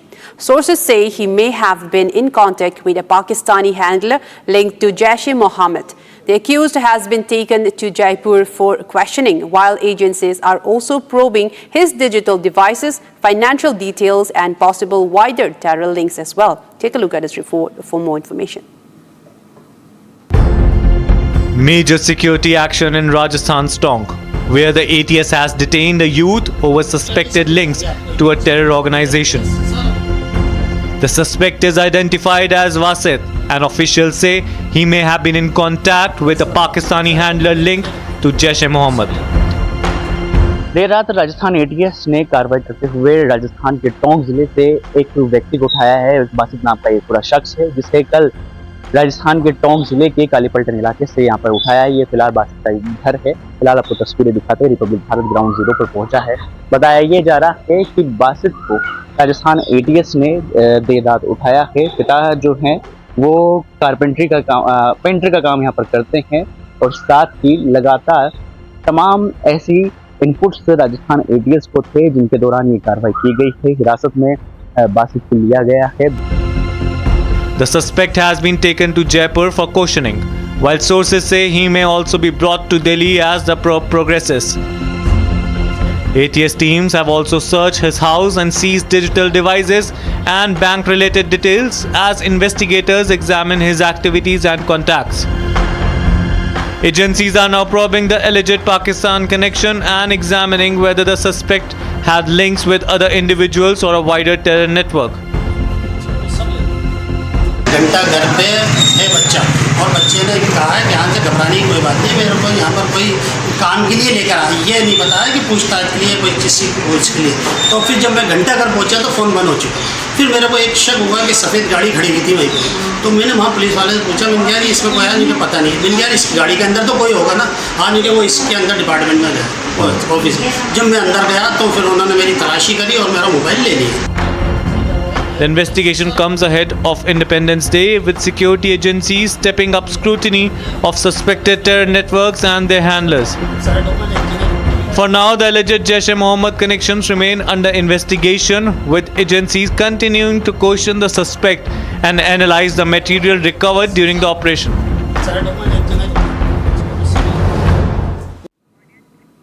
Ahead of Independence Day, the Jharkhand BJP has organized a Tiranga Yatra in Ranchi, taking the tricolor campaign to the streets of the state capital. Jharkhand BJP President Aditya Sahu said the initiative will now be expanded from the state headquarters to the village level, with people being encouraged to hoist the national flag at their homes. Here is the full report.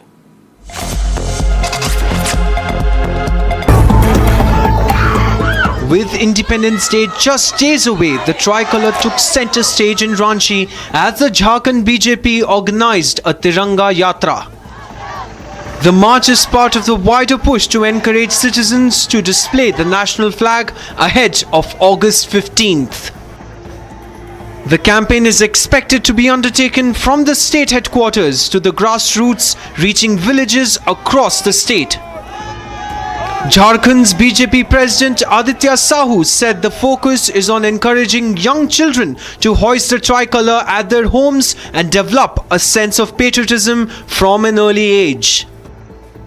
The BJP says the initiative is aimed at turning the tricolor campaign into a wider public movement ahead of Independence Day.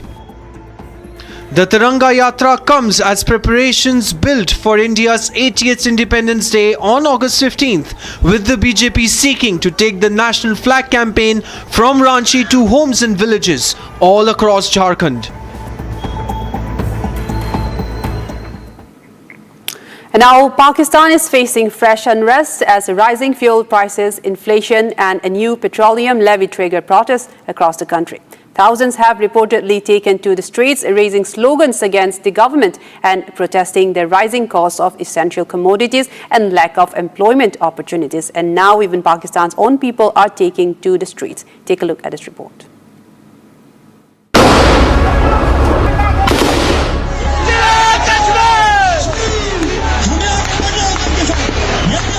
Pakistan is crumbling. First, it lost control of POJK. Now the same thing is happening in its own soil. Pakistan's rising fuel prices and inflation have triggered nationwide protests. Thousands took to the streets against the government's fresh petroleum levy. People of Pakistan raised slogans against their own government, scenes similar to that of POJK. Pakistan first blocked food supplies to POJK, and now they are facing fresh agitation from their own people. People are raising their voice against increasing prices of essential goods and the lack of employment opportunities. This comes just days after when their own interior minister exposed how Pakistan is crumbling. Is Pakistan now losing control over its own country and also of POJK? Only time will tell when the people will get justice.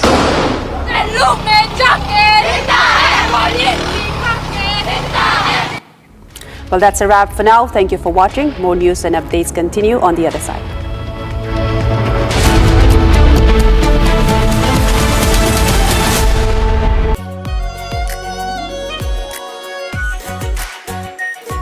Pure Shahi Paneer Masala.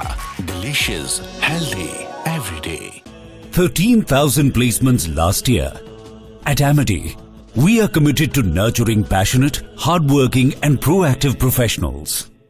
चमकी चाट से क्या बना है? Sandwich, लस्सी और छाछ। हर घूंट में चमकी चाट। अब बताओ, स्वाद आया? आया। असली स्वाद सिर्फ चमकी चाट। प्योर सूजी पास्ता उबालो मिलाओ और खाओ 8 मिनट में तैयार। क्या टेस्ट है सबका राजा pure masala.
After crossing the demanding ascent from Zingral, Hero Tiranga Trails and Gunners Ladakh Odyssey, now arrives at one of Ladakh's most iconic high-altitude landmarks, Changla. Rising to over 17,500 feet, the pass has for centuries served as a vital gateway connecting central Ladakh with the vast Changthang Plateau beyond. Today's report explores not just the significance of Changla, but also the resilience, determination, and engineering that make this extraordinary journey possible. This reflects the Changla coverage's emphasis on the pass's history, the rider's purpose, and Hero Motocorp's role in enabling the expedition. Let's go across to Shubham Verma, joining us live from Changla.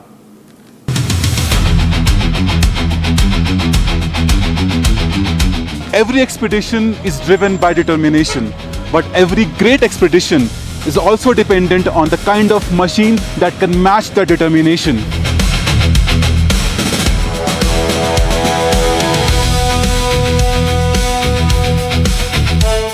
Today, Hero Tiranga Trails and Gunners Ladakh Odyssey arrives at Changla, one of the Himalayas' most celebrated high-altitude mountain passes, standing at over 17,500 feet.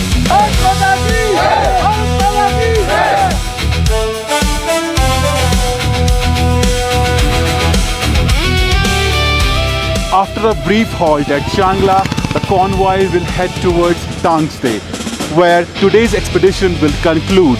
The public is on ground, so stay tuned.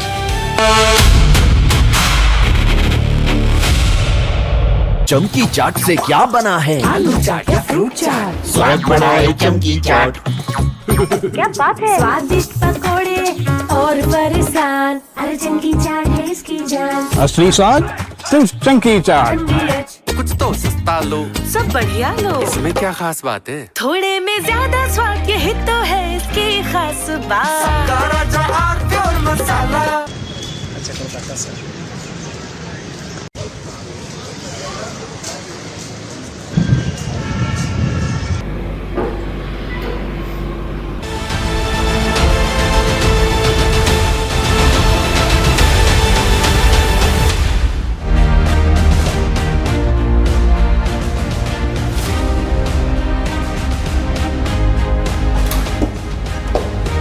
A very warm welcome, viewers, to the latest edition of Republic Defense, and I am Rakshita Mishra with you. In this edition of the show, we bring you how India has successfully test-fired the Agni 4 missile, and why is it important, why is it significant. Also on the show, we bring you how Pakistan is building up near Sir Creek. Is it the fresh provocation from Pakistan as it struggles hard to keep its own state together? We also bring you the latest coming in from West Asia. Is it Islamic NATO or a Sunni NATO that is being formed, and why India is keeping a close eye on that?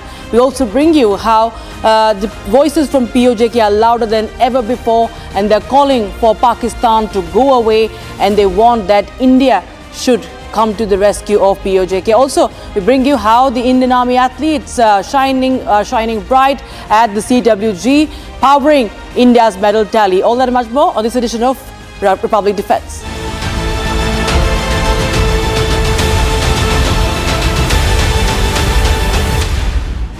All right, viewers. So India successfully test-fired the ballistic missile Agni 4 from the integrated test range in Odisha's Chandipur. Now, this test was conducted by the Nuclear Command, that is the Strategic Forces Command of India, and it marks a major boost for India's nuclear deterrence against countries like China and Pakistan.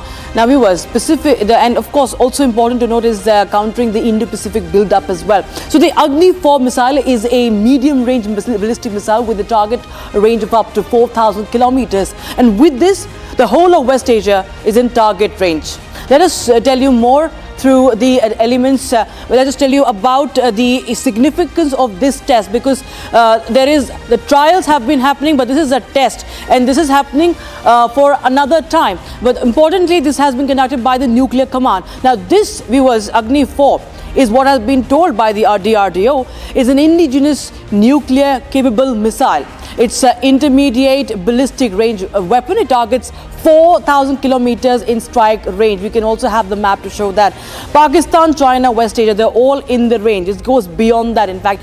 And it is road mobile. That is very, very important. So it can be freely transported across the country without getting tracked on radar. So the mobility is another factor that's very, very important to this missile.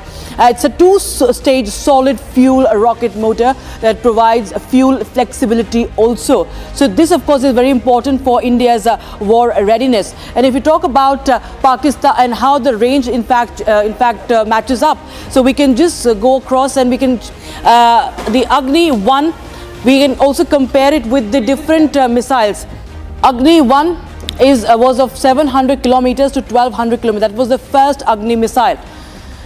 Now Agni 2 is of course beyond the range, and the range, you can see, it still covers the neighbors. It is 2000 kilometers. Agni 3, that has been very, very important. Agni 3 is 3,000 to 3,500 kilometers. Not to forget, viewers, these are this is always an approximate idea. The real range is never really revealed. And Agni 4, if we talk about, it is said to be 4,000, up to 4,000 kilometers. So this is being called a MRBM, that is medium range ballistic missile. But it could be far more deadlier, and it could be far more in range. We do not know. But this has been, of course, mentioned by the DRDO in its post on X after the test. So that is the significance of this drill, this test, because it actually boosts our military preparedness and nuclear deterrence as well. Agni 5, there was a lot of talk about just a few months back. We were talking about the Agni 5 missile and the MIRV as well. That is intercontinental, that is 7,000 plus kilometers. So again, DRDO has been mum on that, but it is estimated to be 7,000 kilometers. So this, of course, keeps an eye on the immediate neighbors, but also beyond, because in the geopolitical, Agni 6 also is in the works, and that's 10,000 kilometers to 12,000 kilometers. New Delhi has been talking about it for quite some time.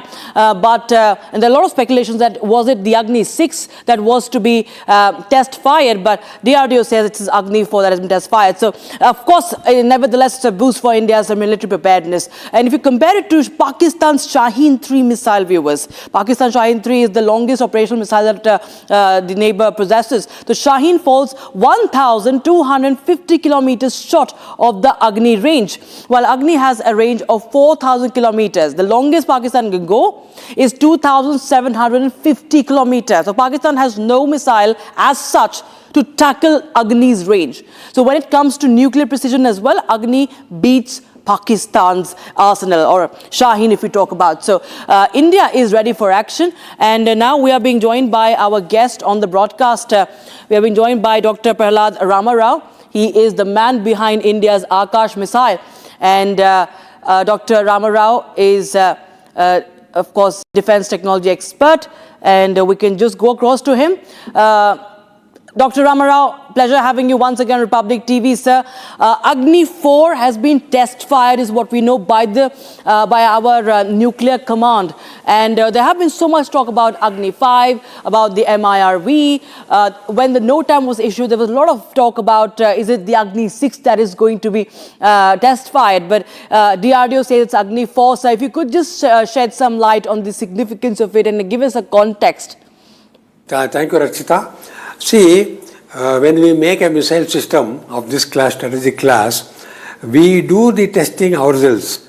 We have a test range in Odisha, or a range which is an island, an isolated island. That's where we use for testing these strategic missile systems, all Agni series, sometimes other missiles also. So when we do in the beginning, we verify, validate all our predictions, computation, calculation, and say that it is ready. Then the user comes into the picture, user will test it, then he clears it, yes, it is meeting all my requirements. Then we hand over the missile system along with the necessary support system, training system, ground system to the user.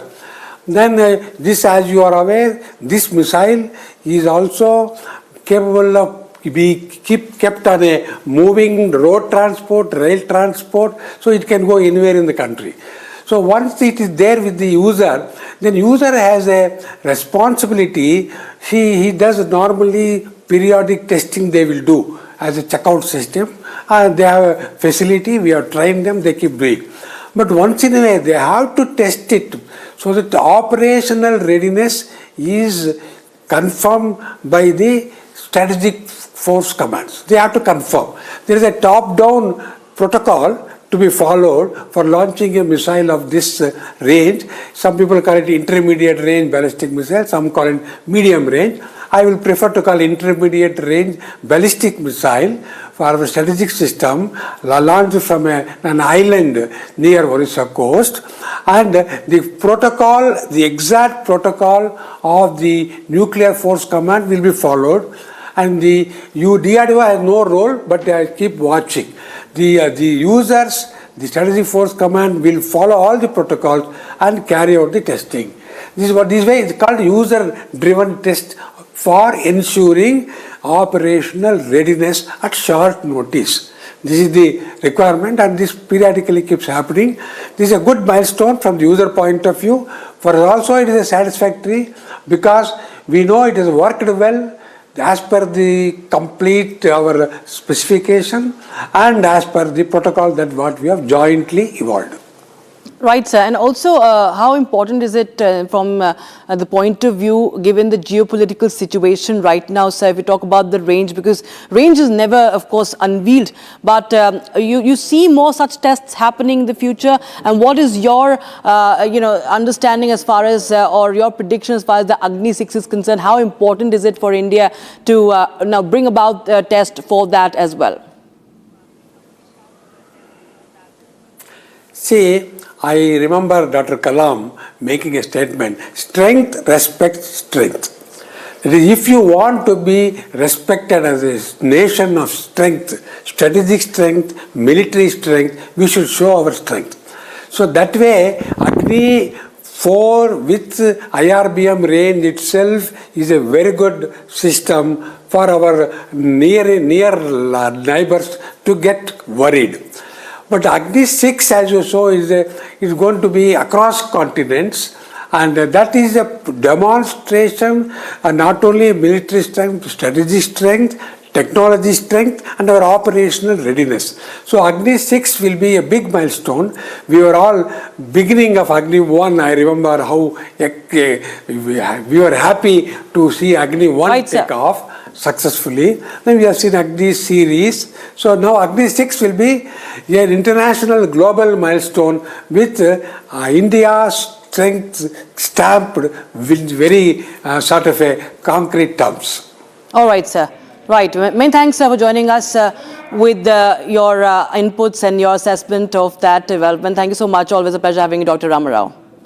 All right, viewers, with that, we shift our focus to the other stories. Now, in POJK, it's on a boil, it's on the edge, it's going to break away very, very soon from Asim Munir's Pakistan. Over 125 civilians have been killed, brutally murdered by the Pakistani army in Pakistan-occupied Jammu Kashmir. And this number is concluded from whatever limited information one can get, but the actual death toll might be just higher. Now, Pakistan has even blocked the food and essential supply to POJK, and it's a region which is not even legitimately belonging to Pakistan. It's an illegally occupied land. Now, viewers, look at those visuals, and we have spoken to many voices who are fighting And we have, of course, reactions also coming in on that, viewers. If we see that the POJK, that the genocide that Pakistan forces is drawing global attention as well. And we have there's the activists who are speaking out. Let's just go across to that reaction that we have. कहना चाहेंगे आप, जिस तरह से पिछले कई महीनों से हम देख रहे हैं पाकिस्तान और के बाद कश्मीर में जितने भी सिविलियंस हैं उनको निशाना बना रही है वहाँ की आर्मी? देखिए, पिछले 2 महीनों से लगातार पाकिस्तानी पंजाबी रेंजर्स तशद्दुद कर रहे हैं POJK के आम लोगों पे, इनोसेंट लोगों पे। तो हम यहाँ पर चुप रहने वाले नहीं हैं, क्योंकि Pakistan occupied Jammu and Kashmir Indian Jammu Kashmir का एक हिस्सा है। डेफिनेटली उसको पाकिस्तान जबरन काबिज बैठा है, बट हमारी वॉइसेस को वो यहाँ से रोक नहीं सकता है। उन्होंने वहाँ पर पत्रकारों को भी नहीं छोड़ा है, उनको डिटेन करा है और उनको बैन लगाया है ताकि असली न्यूज़ वर्ल्ड में ना जाए, पाकिस्तानी रेंजर्स एक्सपोज ना हो जाए कि किस तरह से वायलेशन कर रही है आम लोगों के साथ। रिसेंटली एक स्टेटमेंट भी आया था, अगर हम बात करें रक्षा मंत्री के द्वारा, उन्होंने कहा अगर बातचीत होगी तो वो सिर्फ पाकिस्तान ऑक्युपाइड कश्मीर पर होगी।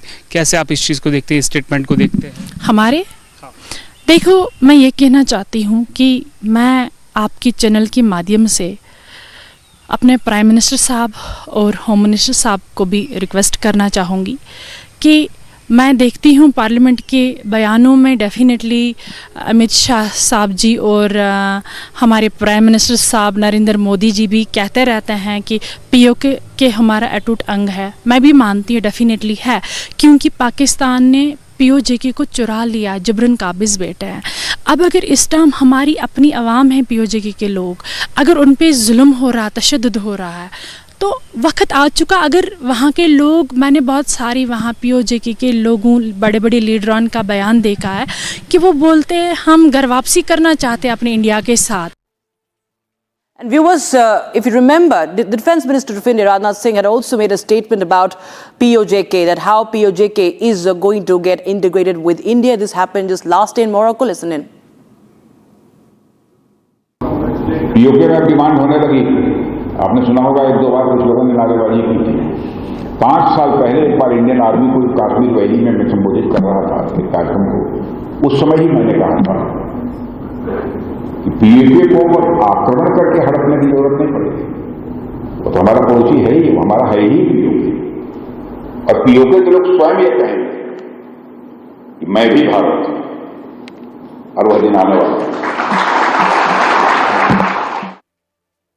और हमें यह पूर्ण विश्वास है कि हमारे वो भाई जो आज हमसे भौगोलिक और राजनीतिक रूप से अलग हैं, वो भी अपने स्वाभिमान, आत्मा की आवाज और स्वेच्छा से भारत की मुख्य धारा में कभी न कभी जरूर वापस लौटेंगे। भारत हमेशा ही दिलों को जोड़ने की बात करता है और हमें विश्वास है कि प्रेम, एकता और सत्य के मार्ग पर चलकर वह दिन दूर नहीं जब हमारा ही अंग POJK स्वयं लौटकर कहेगा, मैं भारत हूं, भारत ही हूं, मैं वापस आऊंगा और वापस आया हूं। All right, viewers, let's shift our focus to the other stories. How Pakistan, when it cannot keep its own house in order, it resorts to provocation. It looks for reasons to fight with India. Latest is Sir Creek, how Pakistan is expanding its infrastructure near the Gujarat coast. Now, under what reports term as Project Ababil, Pakistan is intensifying the deployment near Sir Creek. Now, let's get you to understand now where Sir Creek is located and why is it important. Now, this is, viewers, near Kutch. This is it is separate Sindh and Gujarat. It's a 96-kilometer estuary, if we talk about. Pakistan has used China and Turkey's military aid. Rajnath Singh had earlier also warned Pakistan that any misadventure, India will be in fact, India will be using the Sir Creek to hit back hard. And this is the Ababil project. Now, what does Ababil mean? Ababil means the divine strike. Shifting focus, viewers, now to the other story that we are tracking for you. The Mecca Pact is a new pact now. Now, remember the criticism Pakistan had already been facing for not really helping Saudi Arabia during the Iran war, despite being bound through an agreement. Now, is it going to be the same if we talk about this one? Saudi Arabia, Turkey, Pakistan have all signed this defense. They have very importantly mentioned that it mirrors NATO's Article 5, creating a unified deterrent. So any attack, aggression against any one ally will invoke joint response. And military, tactical, strategic cooperation is at the core of this. And that is what is being mentioned in this letters in black and white in this defense pact. And this is, viewers, what we've seen time and again, how Pakistan has betrayed its allies. It's nothing new. It has used its allies time and again. How? We'll show you. We'll also show you how Pakistan, how does this really pan out, the dynamics of it. So Pakistan is the only nuclear-armed Muslim country here, if you see. Turkey is the only NATO member. There are a lot of talks about that if Turkey is attacked, then NATO also gets, do the other allies also have NATO protection? That's another angle that experts are looking at. Saudi Arabia is the strongest Gulf state. It's a major oil exporter. And Saudi could even provide financial assistance to Pakistan. However, we've seen during Taliban hitting Pakistan, when TTP hits at Pakistan, Saudi Arabia hasn't done anything but lip service. So these are the dynamics right now between the three countries. Turkey and Pakistan have been, of course, in close defense partnership. Turkey has been arming Pakistan even during Operation Sindoor. Drones have been supplied and operated by the workers from Turkey. Operators were from Turkey on ground, and they were fighting against India. So Turkey has been aiding Pakistan militarily. But what really happens in this pact is the big question. Pakistan, because is someone that nobody can trust. Everybody knows that. Even America knows that. They don't always say that. Now, you can see the Manila Pact. Pakistan betrayed U.S. by misusing the weapons. It was back in 1954. The list of betrayals go back to decades, viewers.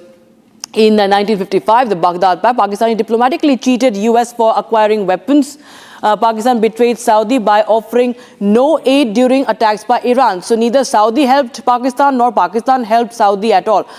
So clearly we've seen what has been happening. The sham of Pakistanis has been exposed time and again. So viewers, we now will go straight across to our guest who's joining us on the show for this, for more on this. Zahak Tanveer, Strategic Affairs Expert, is joining us on the broadcast. Mr. Tanveer, thank you so much for joining us on Republic Defense. There are a lot of, interpretations of what's really going to happen and what is the significance of it. Is it an Islamic NATO? Is it a Sunni NATO against a Shia country? And how does it play out in South Asia? Is it just Pakistan who stands to, stands to get advantage from this? How do you assess this? Thank you so much, Rakshita. Such kind of alliances happened in the past as well. It's not a new thing. During the 1984, when the Juhaym al-Utaibi took over Makkah, and there were almost like 500 people who claimed to be Mahdi. And at that time, Pakistani Defense Forces were called by Saudi Arabia to kick them out. So such pacts happened in the past, and every time such pact is signed, Pakistani PR agencies start attacking India, countering India and mentioning India almost. But the thing is, India is not the target. India is not a country which funds Houthis in Yemen. India is not the country which is doing the military operations in Syria or Lebanon like how Israel is doing. India is not funding Hezbollah. So India is not the target, by the way, of this Makkah Defense Pact. And if you look at the history as well, you could see that Saudi Arabia has been using Pakistan to for its own defense, defense, not the other way. You could not see in the history as well that Saudi Arabia came to defend Pakistan at the borders. And we have seen in the recent past as well, when Pakistan and Afghanistan were fighting at the Durand line, and Pakistani forces were brutally killing the Afghans. They were killing the Afghan women. They were killing the Afghan children. And even during the month of Ramadan, the Pakistani forces were brutally and mercilessly basically killing the Afghans. And at that time, the Afghans retaliated, and you could not see Saudi Arabia or any Pakistani alliance coming to defend Pakistan. And in fact, this so-called Islamic NATO is a failed idea. It's just a political slogan. It's not military reality. You could see that what China is doing to the Uyghur Muslims, and no Islamic NATO member has come forward to defend those Uyghur Muslims in China. So what I believe is such kind of slogans have been done in the past, and it's been happening, but it's not the reality. All right, Mr. Tanvi, thank you so much for joining us on Republic TV with your analysis of this pact. And now, viewers, we shift our focus to other stories. In fact, we will be ending this edition of Republic Defence with the glory of our armed forces at the Commonwealth Games in Glasgow. Out of the 39 medals clinched by the Indian contingent, 18 were backed by our armed forces, making roughly 46% of the Indian tally. Personnel from the Indian Army, they clinched 8 gold, 7 silver and 1 bronze, while 2 silver medals were backed by the Indian Navy personnel. We leave you with the visuals of pride and valor. Thank you so much for watching. Jai Hind.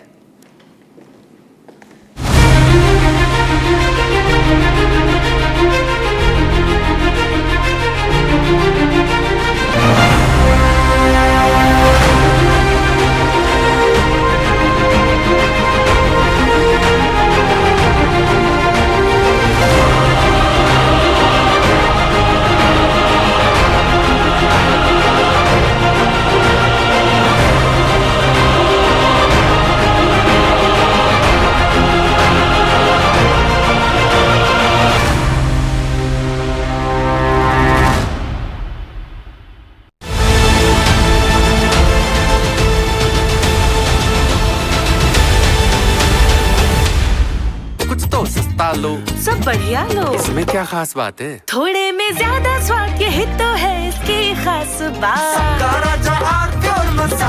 Honey, इस घर में कुछ है जो टूटता नहीं। ये pillar कभी नहीं टूटेगा। रुंगटा स्टील TMT से बना। रुंगटा नहीं तो घर स्ट्रॉन्ग नहीं। रुंगटा स्टील TMT बार एकदम सॉलिड। चमकी चाट से क्या बना है? सैंडविच, लस्सी और छाछ। हर घूंट में चमकी चाट। अब बताओ, स्वाद आया? असली स्वाद सिर्फ चमकी चाट।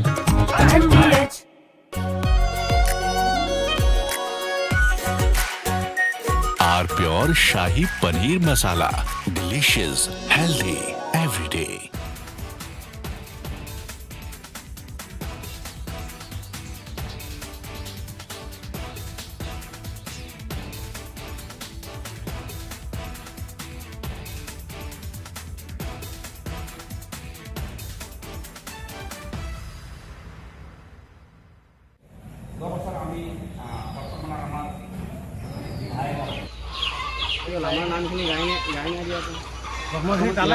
চিনাকি কৰাই দিবা।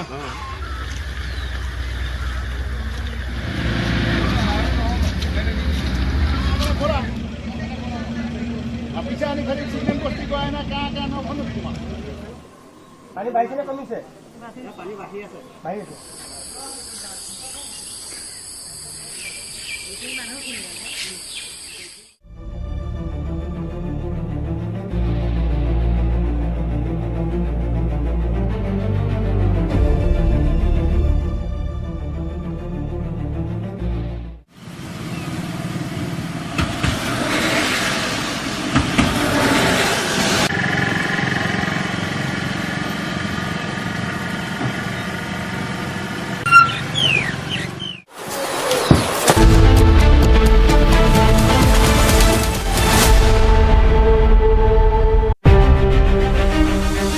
Behind every headline, there's a bigger story. Who's making the money? Who's losing it? Who's changing the way India lives, works and spends? That's the story we are here to tell. Because India's growth story needs sharper storytelling. Republic Business, bullish on India.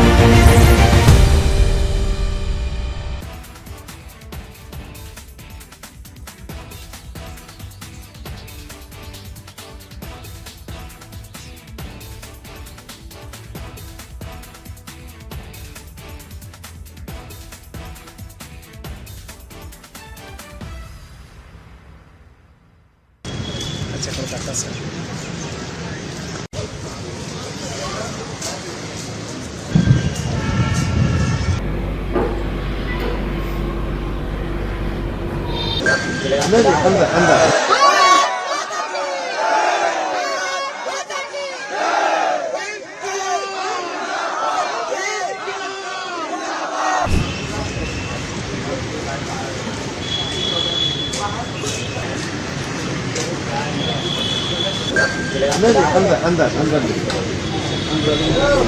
और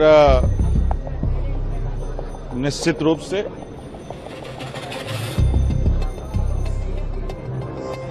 तबीयत तो दादा कल जब doctor आए हैं तो sugar BP सब लो हो गया है और जो है सो डॉक्टर बोल रहे हैं पानी लीजिए। लेकिन हमें लगता है कि अब इस राज्य के लिए, इस मुल्क के लिए हम अपने आप को त्याग कर दें, अपने जान को, अपने जिस्म को त्याग कर दें, क्योंकि सरकार जाग नहीं रही है। एक टीम भी बुलाई तो उधर से बुलाई, इधर इस मंच से बुलाई नहीं। आज मैसेज किया है कि जो है सो इधर से भी बुलाएंगे। अब बताइए कल क्यों नहीं बुलाए? हम लोग दो गुट में नहीं है दादा। ये 25 तारीख को ये यहाँ से देवेंद्र नाथ बाबू जो है उनकी अगुवाई में बापू वाटिका से ये आंदोलन शुरुआत होती है। आप देख लीजिए बैनर में भी लिखा हुआ 25 जुलाई से। और ये जिस तरह से उलूल जुलूल बात किया जा रहा है आपके चैनल पे, मैं बता दूं कि बता दिया जा रहा है कि जो है सो सीएम साहब से बात नहीं होगी, उनके मंत्रियों से बात होगी। मैं सीएम साहब को कहना चाह रहा हूं कि आप बिल्कुल ही ये आंदोलन को और लंबा करना चाह रहे हैं। आपसे मैं पहले भी बोला था, आप ही के चैनल पे बोला था कि सीएम साहब आपसे डायरेक्ट बात करना चाहते हैं, वो भी उसमें भी वीडियो रिकॉर्डिंग के साथ बात करना चाहते हैं। नेशनल न्यूज, इंटरनेशनल न्यूज और राज्य का न्यूज, सभी न्यूज के सामने बात करना चाहते हैं और बंद कमरे में नहीं।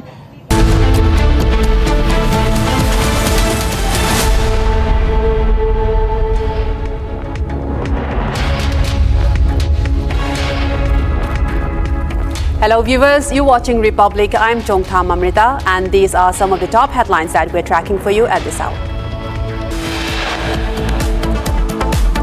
Prime Minister Modi meets CWG medalist, shares video clip of his interaction and reiterates always cheer for Bharat. The Ministry of Civil Aviation issues statement on the Air India Phuket to New Delhi flight, classifies it as a serious incident and announces all flight crew members have been taken off the roster by the DGCA pending investigation. Air India obfuscates on the pilot dope test, states it cannot comment on reports that its pilot failed a post-flight dope test. Talks between the protesters and the government end in stalemate. Protesters to march to Jharkhand Assembly on Monday. Chief Minister Suvendu Adhikari announces a fresh CBI probe into the RG Kaur rape and murder case.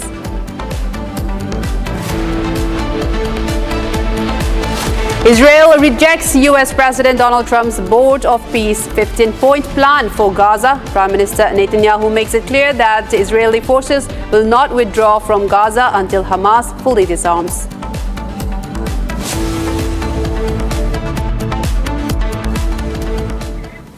And viewers, we begin with a major focus story of the day. This in regarding the Ministry of Civil Aviation has released a statement. This regards to Air India's Phuket-Delhi flight that encountered turbulence and suddenly lost around 300 feet in altitude. On August 4, that has reportedly tested positive for psychoactive substances in a post-flight dope test as per reports. The reported test was conducted after the aircraft landed in Delhi.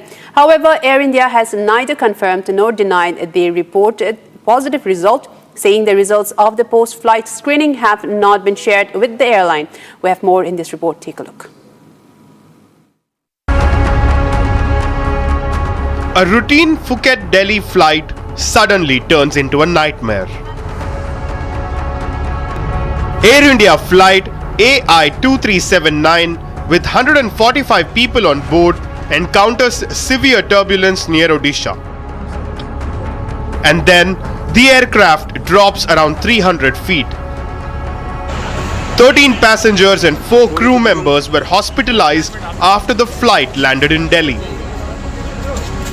after having breakfast, and then suddenly my head that touched to the aircraft roof. All right, and then suddenly everyone was screaming, and the co-passenger who was sitting beside me, like he got touched his head to the roof, and then he moved backwards, and then he moved forwards. So like there were injuries obviously, and I also have a neck injury. I have a jerk in my neck, and everyone was screaming because this was going for 2-3 minutes. It was like I was in complete shock. I was not able to manage myself, and then when the plane became a bit stable, then the pilot, I think someone came from the crew, and some passenger was recording the video, and then he immediately shouted not to record the video because it can harm their reputation. So this was the exact thing which was happened till the time all the cabinet covers were dropped inside the plane. But the bigger question is no longer just about the turbulence. Did the captain fail a post-flight dope test? As per reports, the captain of AI-2379 tested positive for psychoactive substances in a dope test conducted after the flight landed. But there is no official confirmation of the result yet. If true, this could raise serious questions about the pilot's fitness to operate the flight. And Air India's response does little to close the question. The airline says a post-flight screening test was conducted on the pilots, but the results have not been shared with Air India. So the airline says it is not in a position to comment on any findings. Meanwhile, the Civil Aviation Ministry has also issued a first response on the incident that hospitalized 17 people. The Aircraft Accidents Investigation Bureau has classified it as a serious incident. Both the flight crew and the pilots have been taken off the roster by the DGCA. The statement further says appropriate action will be taken based on the outcome of the probe. Meanwhile, the DGCA is probing the incident from all angles. Was the turbulence handled correctly? Was the incident entirely weather-related, or was there something more? Until the test report is officially shared and the DGCA probe establishes the facts, the answer remains unclear. And moving on, Commonwealth Games champions are back home, and today they met Prime Minister Narendra Modi. Indian athletes who represented the country at the Glasgow 2026 Commonwealth Games have arrived at the Prime Minister's residence in Delhi for a special interaction with the Prime Minister. Take a look at this report for the story. India's Commonwealth Games contingent has arrived at Prime Minister Narendra Modi's residence in Delhi for a special meeting with the Prime Minister. The bus carrying the Commonwealth Games medalists reached the Prime Minister's residence ahead of the interaction.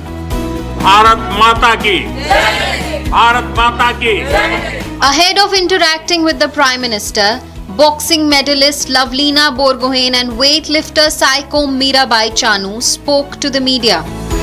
बहुत ज़्यादा excited हूँ कि उन्होंने players के लिए बहुत support दिया है हर टाइम, तो इस बार भी हम मिलने जा रहे हैं और सब मेडल जो लेके आए हम सबको, तो मैं बहुत ज़्यादा खुश हूँ कि मिलने वाले हैं, तो सब अच्छा रहेगा। वो हमारी हर टाइम सपोर्ट देते रहते हैं, हम जब मेडल लेके आओ ना भी लेके आओ हर टाइम सपोर्ट देते रहते हैं, स्पोर्ट्स को बहुत ज़्यादा हर टाइम सपोर्ट करते हैं प्लेयर्स को, तो मैं बहुत एक्साइटेड हूँ उनसे मिलने का, तो बहुत अच्छा रहेगा। ये 6th बार है मेरा, तो बहुत अच्छा लग रहा है।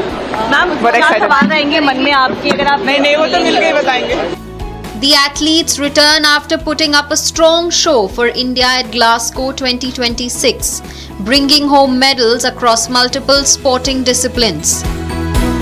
From the boxing ring to the judo mat and the athletics arena, India's champions have carried the tricolour onto the podium.